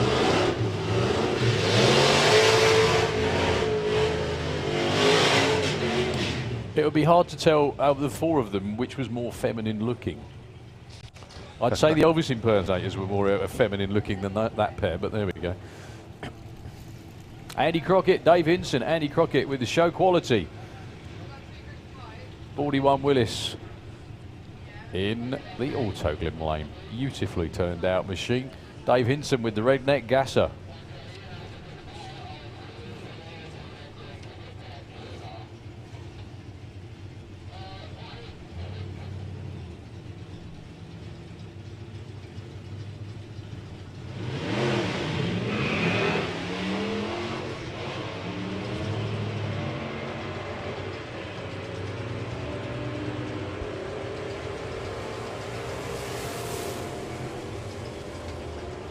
$13.24 there for Dave Hinson. Andy Crockett goes through with a 14.57, and Elvis has left the start line. Elvis is doing the dance down there on the start line. Okay, we are one pair away from the first round of qualifying for the Slingshot Shootout 2019. 9 cars looking for an 8-car field. John Dalrymple, Al Mills, John with another car in the energy check lane. Al Mears, pair of pickups lining up side by side. Both beautifully turned out. Actually, the Alan Mears car is a full Andy Robertson race car, full tube chassis in there. Is it for sale as well, I think, as well? Yeah, you're right, actually. Street legal. Run a best of 11.97. Might even get there first. And he does. 12.73, 12.88 for John Dalrymple, 94 miles an hour. Colin, you've got the job. I'm never bothering again, right? After getting through all those notes and getting them all, yeah, that was very good. Thanks, I'm impressed, only because I couldn't do it. I will file them again now. Right, we are on with Slingshot Shootout qualifying session number 1. Basically, as long as it's a slingshot, i.e. engine in front of the driver, the way it used to be, There are some beautiful cars, and two fabulous examples are rolling around underneath the tower right now. From Switzerland, he put in a few runs yesterday with the Lineac. That was close. It was. Christian Fry from Switzerland taking on our very own villain, Chris Manning. That car is outstanding. Yeah, he's got a new engine in for this season, a lot bigger than the old one.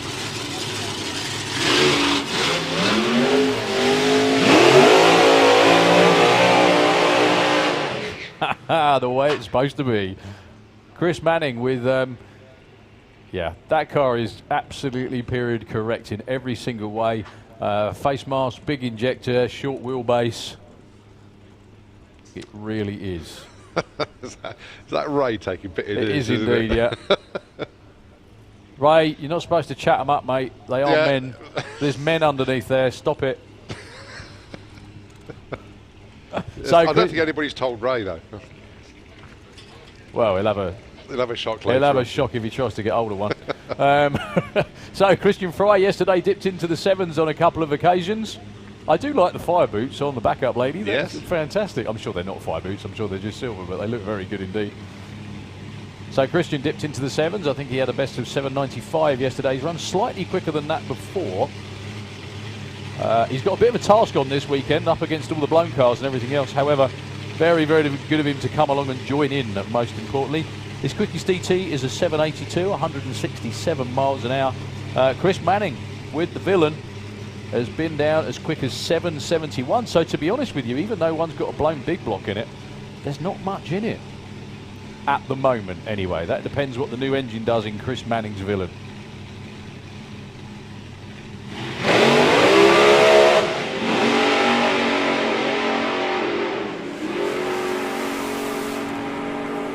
Whoa, Chris gets right out to the wall. Look at the speed for Chris Manning. 797 at 195. Wow. And 791 for Christian Fry at 164. That pass had everything from Chris Manning. I only hope he got it stopped at the top end because the parachute was confetti past the finish line. He's made the turn off, but 195 miles an hour on his first ever run with that car. Get that man a straitjacket. Yeah. Fantastic stuff. That was outstanding. No, that run had everything. That was a proper nostalgia run. Nice tyre smoking launch off the start line. After that was a good one. Well, he couldn't have got much closer to the wall if he tried, to be honest with you. I thought he was going to get his paintbrush out and touch it up as he was going down. Dearie me. Whoa. Ladies and gentlemen, please give Christian Fry's team from Switzerland a big cheer there in the car, off up to get their man up the top end. Well done. Who also did a 7.9 second run, let's not forget that. He did, that's what I said, yeah. Well done to Christian Fry's team. Thank you for coming to join in. Well, let's just say that Chris new power plant for Chris Manning has got a lot of oomph in it. Well, he's number 2 qualifier. I mean, let's be straight about it. Christian Fry was quicker. However, give the Dragster Incorporated guys a cheer as well. That was one way to start off the slingshot shootout. Well done. 2 more cars, both from the UK.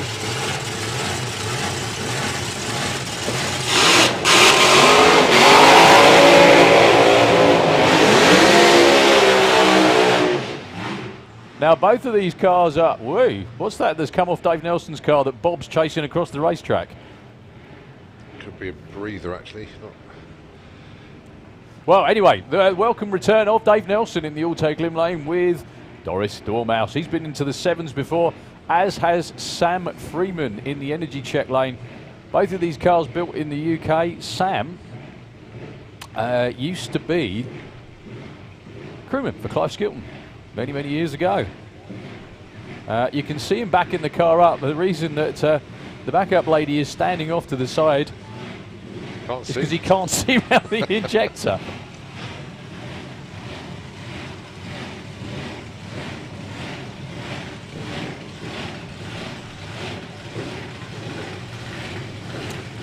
So we've got three qualifying sessions today.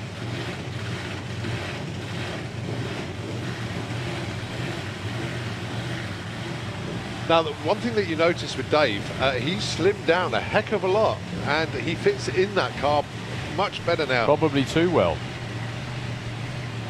And good to see that it's not, his arms aren't sort of flailing, which is really good.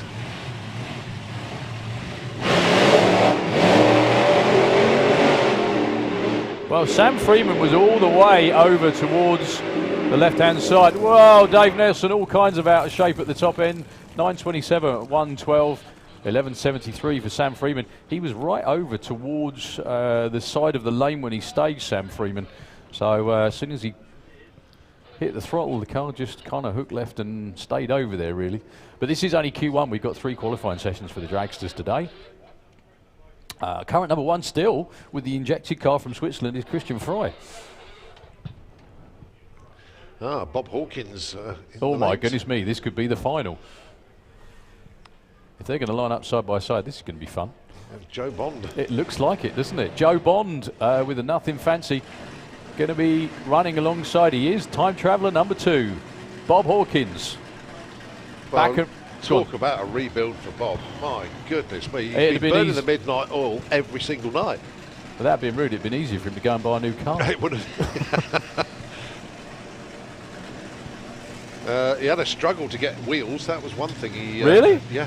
Oh, well, he did. He basically banged the car up. Well, I say banged the car up. The engine went bang, and he kind of lost all control because of the oil in his face on the underneath the tyres.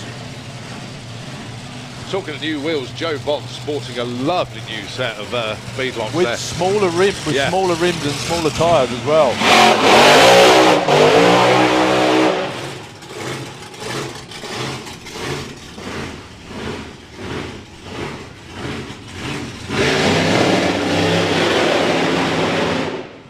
Yeah, so this is the first run for Bob since the rebuild, actually.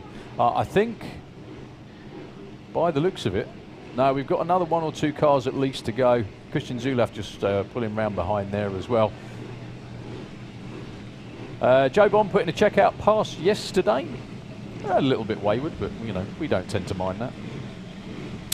Bob Hawkins, though, with Time Traveller in the energy check lane, ran 6:51. His first pass of the year, I think, back at Easter. And then unfortunately the next run, the numbers were a little bit better on the way down. However, it all went wrong after that. The engine let go in a rather spectacular fashion. Bob got covered in oil, the tyres got covered in oil, and Bob ended up, he ended up in the wall past the finish line in the left-hand lane. He was fine, he was okay. The car was obviously a little bit worse for wear. So they've had a monumental engine rebuild on there. Anybody that runs a blown big block Chevy on nitro is brave, yeah, to say the least.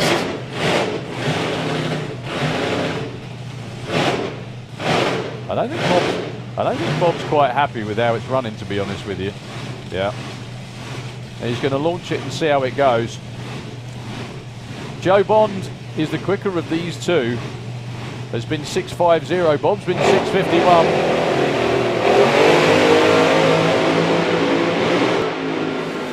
Problems to Bob Hawkins. Straight as a string for Joe. 680, 202 miles an hour. The chute finally blossoms halfway down the shutdown area for Joe. And needless to say, low ET. Joe's absolutely fine, he's all right. Bob Hawkins with a 12-second run. Obviously not quite what they were looking for, but a big old rebuild, and just kind of need a few runs down the racetrack as well to get everything back on form. But there's some serious competition here this weekend. Also, big shame as well, just want to say hi, if he's here as well, to Kai Carlson from Sweden. The beautiful strip-teaser dragster we've seen here for the last few years. Really unfortunate Kai couldn't make it this weekend. I know he really, really wanted to. So Kai, if you're out there, excellent effort. Sorry you couldn't make it. Maybe next year, right? Right, this should be the Grey Vegas car. Mark Bishop, had a chat with him this morning. It's literally just going to be a half pass from the first run. All new, I think, isn't it? Yeah, so not going to be trying to be a hero straight away. So half pass, see how it all goes, and then maybe go for a full pass later on. And if then that all works, and then they will bring the Willis out later on. But they want to concentrate on the slingshot before they move over to the Willis. So.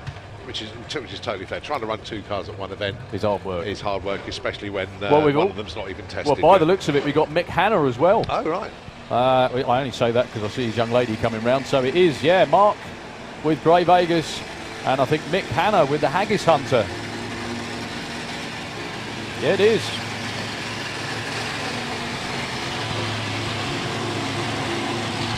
You see, that's a small dragster, that's an enormous engine. One way or the other, it looks great. Doesn't look like the blower belt's enjoying it. Yeah.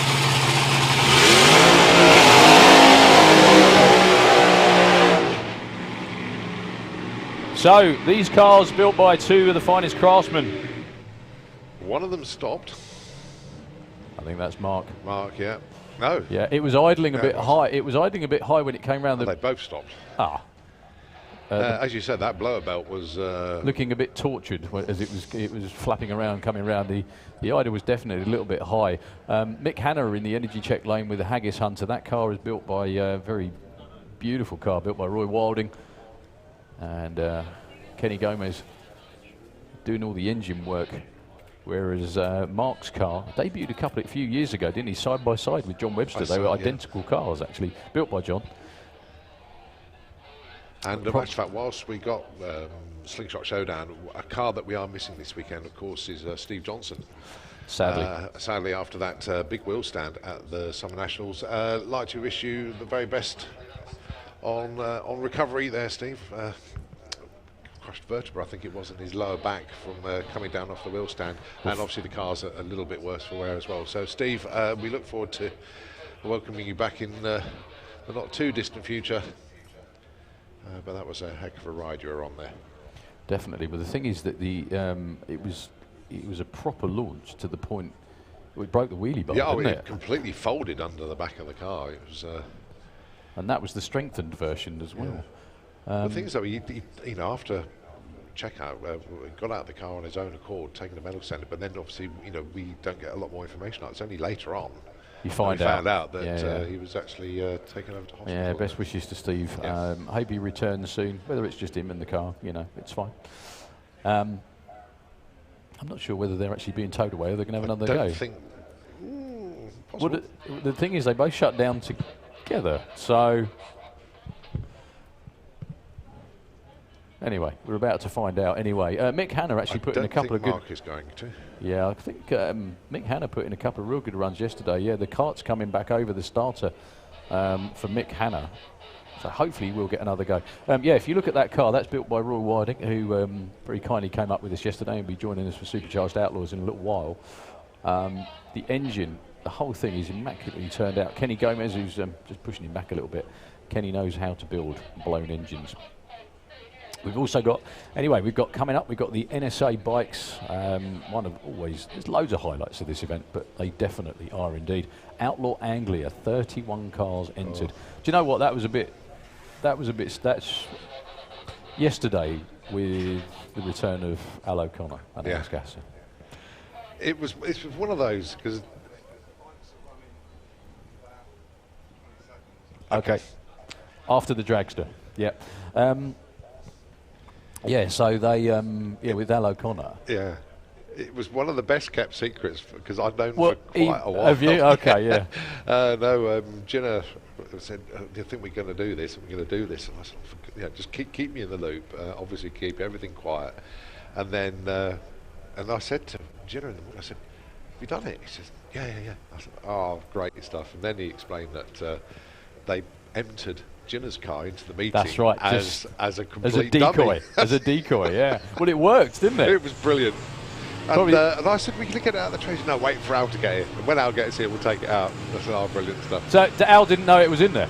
No, Al knew. Oh, he did? And obviously Jenna knew, Dave knew, I knew, John Sport knew, Todd knew. There was a few people that knew. But all the Outlaw Anglia guys, none of them had a clue. So why hasn't Jenna got the funny thing yet? is, though, if Jenna had actually entered his own car, that would have been 32. Yeah. Ironically. But no, that's a brilliant way to do it, and well done. And I think the round of applause that they got last night was just reward for that.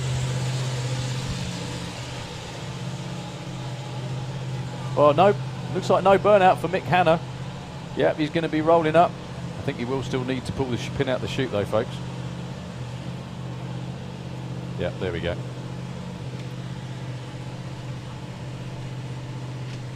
So Mick Hanna has been into the 7s. He had a couple of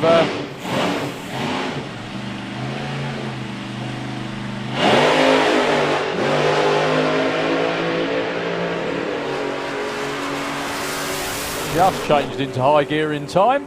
8:07, 170 miles an hour. And probably with a bit of a headache as well, actually, to be honest with you. 1.18 to 60 foot. Well, this is some of the stuff that you want to hear as well, actually, apart from a long track action. The beer festival is open in the Vintage Hub. Fuelers Bar is open. And what else we got there? The live stage, that is open up as well. So just gone 11 o'clock, they are all open. Right, it's going to be two-wheeled action with the bikes. Darryl is legging it down the stairs to give the microphone to Keith Lee. As Mark Bishop with the grey Vegas car says he will be back for Q2. Well done indeed to them. So as we get ready for the nostalgia bikes, Keith Lee commentates and then photographs at exactly the same time. Absolutely brilliant. So Annie, thanks for letting him out again for the weekend as we get ready for some two-wheeled action.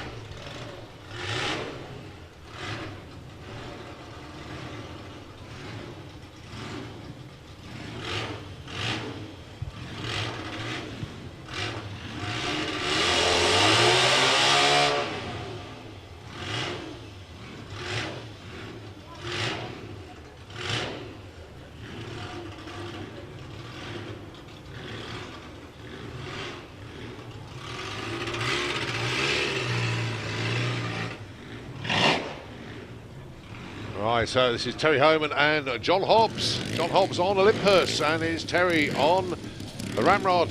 And I think we now have Keith Lee up there. That's it. Microphone's on, and off he goes.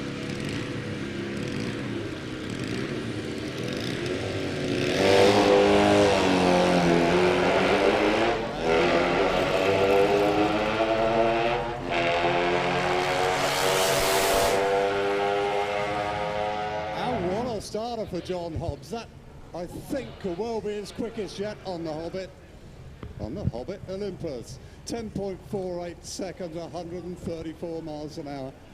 Sorry if I got a bit distracted about the guys down there. When Annie said to me, have you seen the starters? I wasn't quite expecting that, but I'm sure we'll adjust. And a very nice pair of legs there, sir. Not sure about the curtsy, but well, we've got a lot of bikes for you this weekend, and unfortunately, as I said, this will be the last meeting out for John on the Hobbit, but he's probably already charging back down the pits because he's going to run the Hobbit in the first session, and also Terry Homan's coming back to come out on Dragway. Certainly one of the most unusual machines ever to run on a drag strip.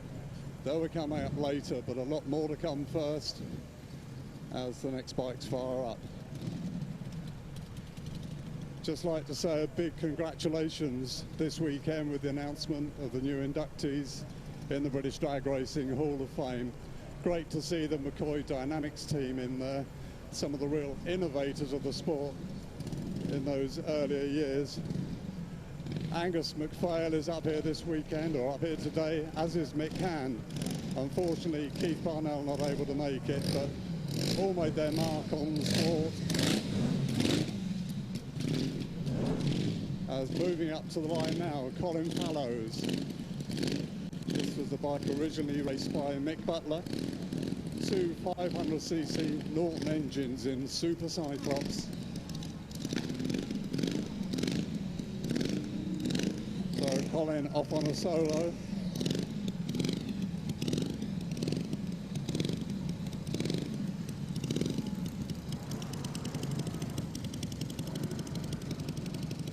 Just having a bit of problem with the visor misting up.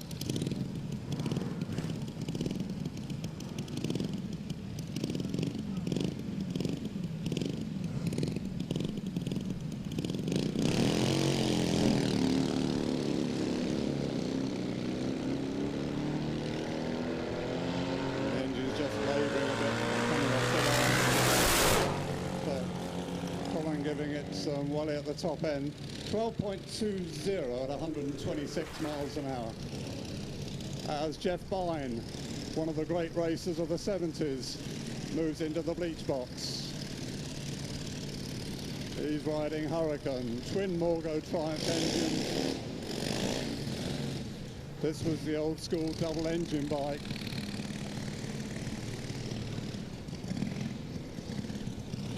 Jeff, I think, also running a solo. Has got it down into the 10s at the last Dragstalgia. Back in the day, he ran as quick as 8.02 seconds, so close to a 7-second time.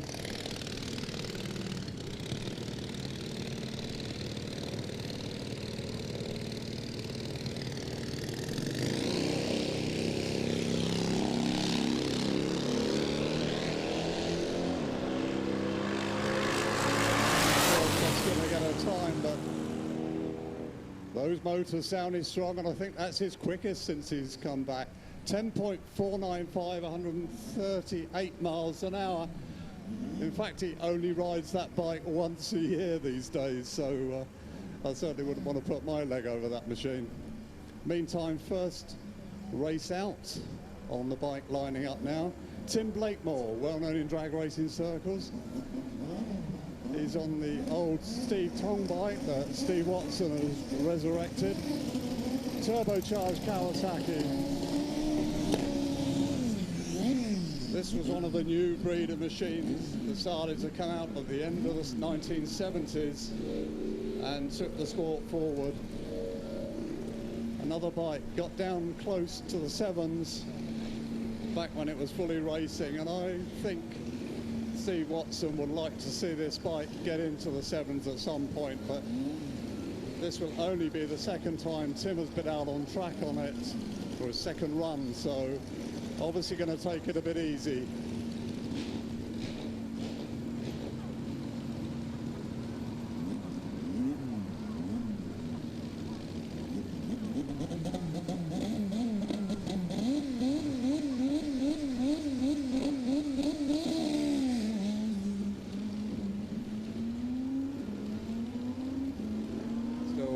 Got to dial himself into running the bike again.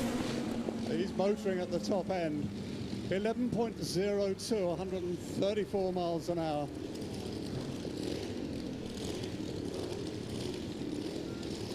Okay, Triumph's coming up now. Our oldest competitor in the field, and probably the tallest, Dave Clee on shotgun. Been running all the way back to the 60s. Amazing, he's still racing. Alongside him, Chris Emmons.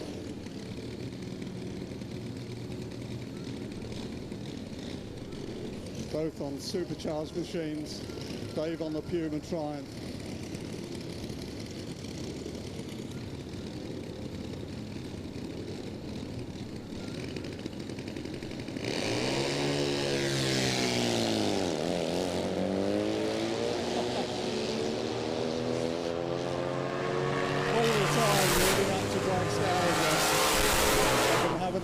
Dave Clee saying, "You're too late off the line, Dave, you're too late." And he went and pulled a red on me. I think I'm going to hear about that when he gets back to the pits. Mind you, he often lines up against John Hobbs, and you're never going to beat that guy off the line. So unfortunately no time on that one for Dave Clee. As one of the very quick Triumphs moving out into the energy check lane now. Martin Wilmot, another man been racing a long, long time, since the mid-70s. This bike, only a 500 Triumph, but has been down on the 8s. Martin himself got down into the low 9s, but last year's Dragstalgia, he's alongside Simon Rees on the Jawa.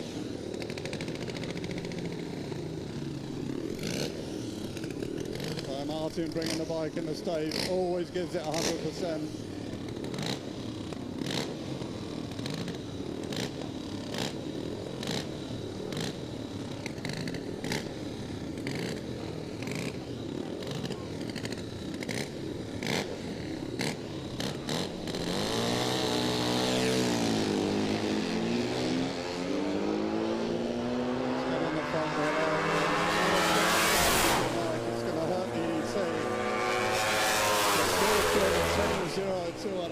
12:44.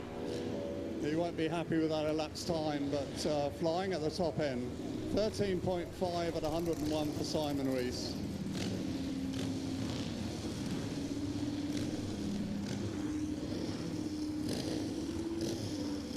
So Rory on the Rory Adcock on the unblown Triumph in the energy check lane.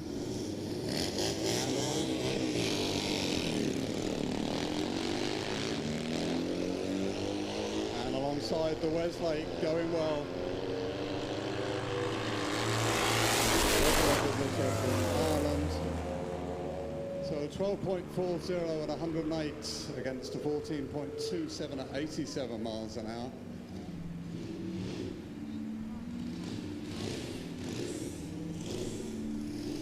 Oh.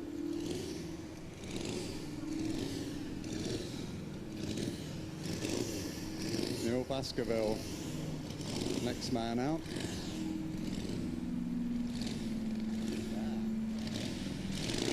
I think I'm getting some horrible feedback here. So. And moving into the auto glim lane, newly rebuilt by Justin Newell. This is a bike that Nick Hand made famous, almost getting into the 8s. 250 blown Honda.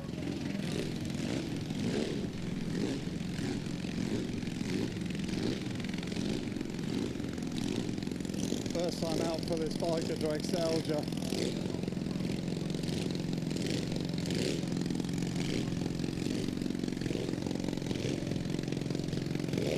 See what he can do.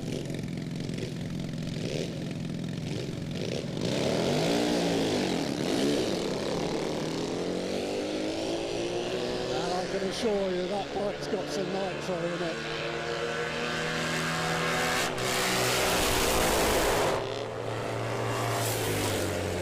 That's not bad. First time out, 13.62 at 93 miles an hour for Justin.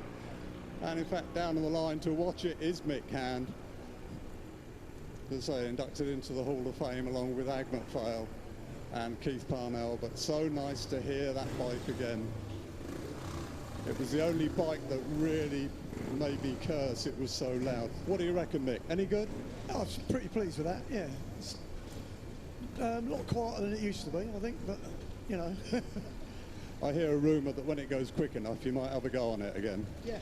Yeah, I'll have a go when it's really going, yeah. Can't be bad.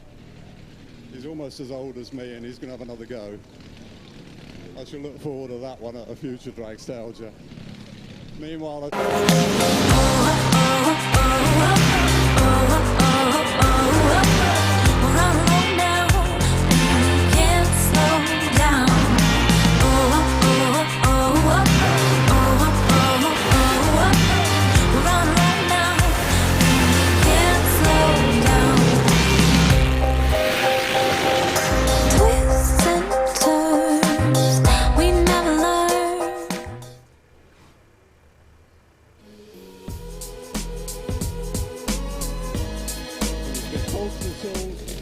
you're stuck and look like a lemon, because when that bike was in action you didn't have these super grippy tracks. So like I say, very hard to actually get the bike to stick, but they've done a lot of work on the clutch. And running alongside him, one of the very early stars of sprinting and drag racing, the ex-George Brown Nero, now lives in the British Motorcycle Museum, who kindly loaned it to Chris Hillman to race. This will be the first time it's been down the Sanderpole quarter mile at this event, so let's see how Chris gets on.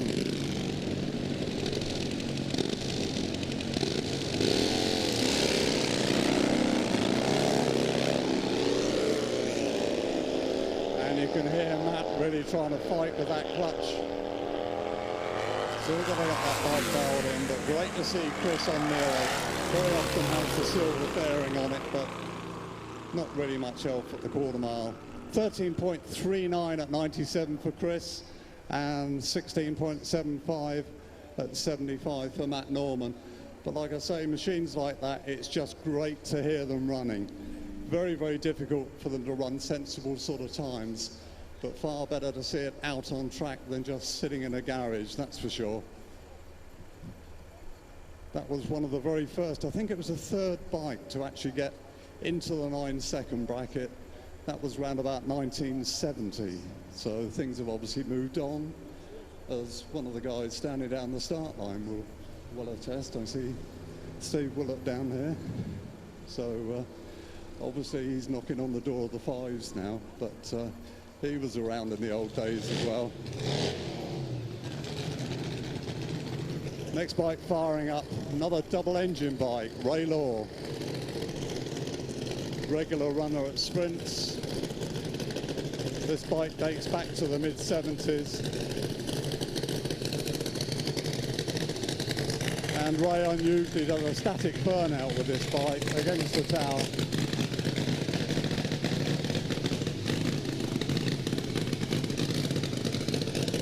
And usually puts quite a bit of nitro in it.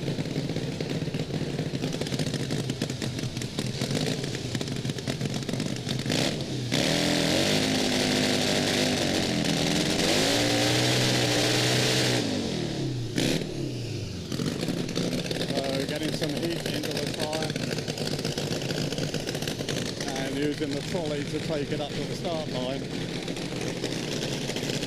Not so necessary these days, but a lot of the tracks years ago there were so many stones around, so you did a burnout. By the time you got to the start line, you had a lovely hot sticky tyre that was just totally covered in grit, which was worse than doing a burnout in the first place.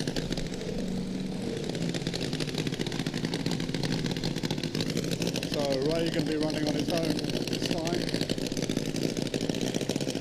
Usually runs about 65% nitro on this bike.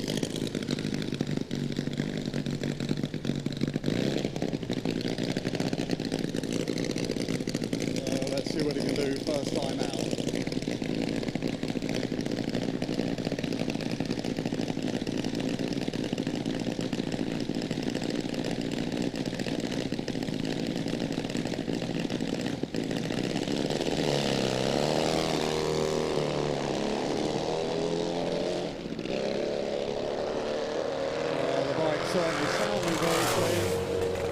Just taking an easy first run through, 10.79, 121. That's pretty good for starters. Saturday morning, Dragstalgia 2019, and there is nitro in the air. I cannot wait for round number 1 of the Cannonball Shootout at 11:40. Hopefully you guys are going to be tuned in on the Santapod Facebook page and on YouTube. And don't forget, qualifying round number 2 is also 325 nitro. Dragsters, funny car, altered. That is Cannonball Shootout, Dragstalgia.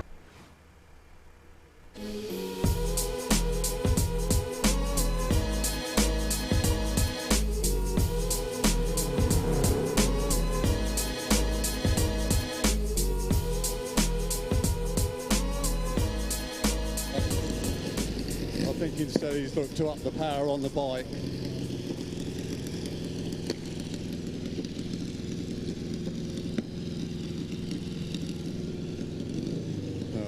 Bringing the bike into stage.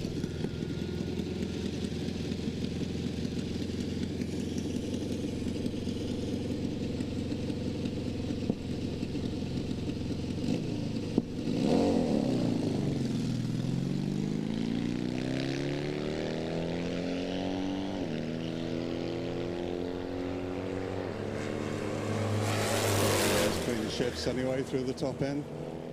And sounding sweet enough up there. So 12-second first run, 105 miles an hour for Gary.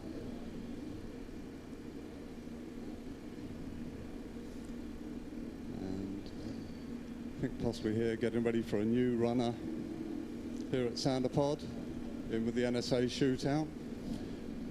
Graham Sykes getting ready to fire up Mistral. This bike I can remember running back in the 70s when Chris Richards originally raced it. And Graham's been waiting to get his hands on this bike for a long, long time. I expect a lot of you will know the name of Graham Sykes, but have a look up in the historic marquee and see what he's actually doing at the moment. He's just built himself a steam rocket bike. Absolutely fabulous looking machine, wonderful engineering, and well worth a look at. But for fun, this is what he wants to race.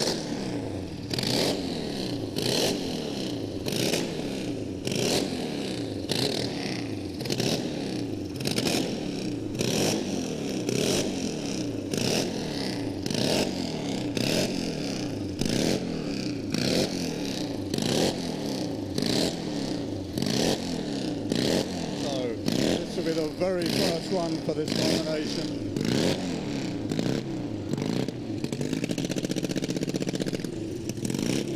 See how he gets on.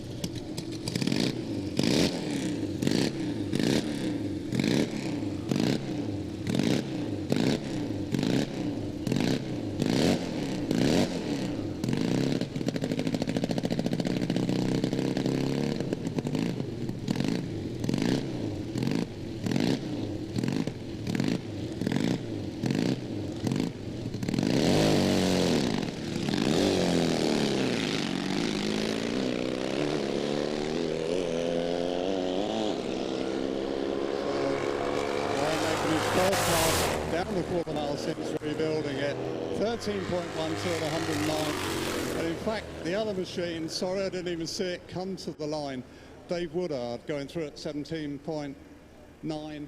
It's so great to see that machine because that was Barry Eastman's first drag bike from back in the early 70s. You may know Barry because he was one of the main guys with Mick Hand behind the Storm drag bike, the funny bike. Sadly, he passed away at the beginning of this year. They have been trying to rebuild that bike previously, but Dave Woodard brought it out as a very fitting tribute to Barry Eastman. Meantime, hold your ears, folks. It's that noisy man from Holland, Jan Honey, with this incredible little 500cc Yawa. You only have to notice that Marius van der Zijden is helping out. And Marius is one of the key guys in the Ian King top fuel team. It's that bike now owned by Phil Papaphilippou and turning in some amazing 5-second runs. Well, this bike is equally amazing.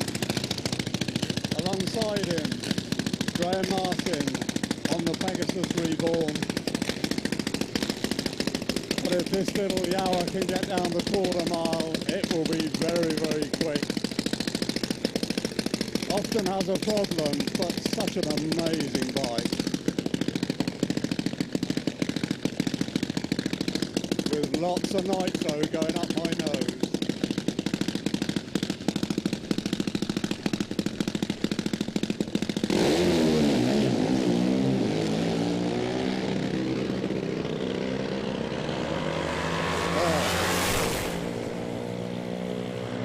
I think he's only running about 98% nitro in that.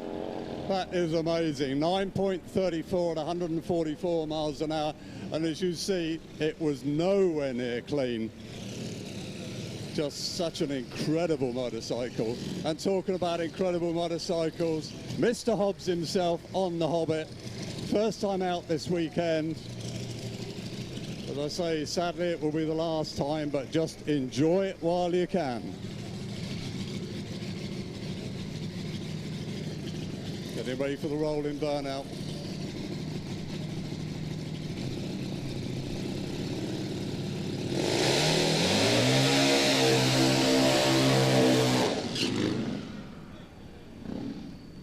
And incredibly, that bike still gets down towards the times that it ran in its heyday. Late last year, John put down an 8.3 second run. The best he ever ran in competition was either back in 78 or 79 when he ran 8.07 seconds. So close to that sort of mark. Also won so many races, very often against the legendary Henk Vink. They had some marvellous battles over the year. Resurrected the bike, he's been enjoying racing. And we finished the NSA group with one of the most amazing machines. Terry Homan on drag race. Supercharged Volkswagen power built by Clive White.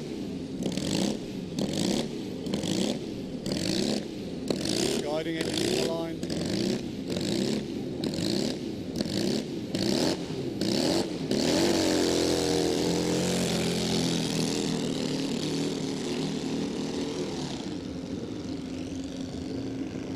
This bike actually was a world record holder back in the 60s.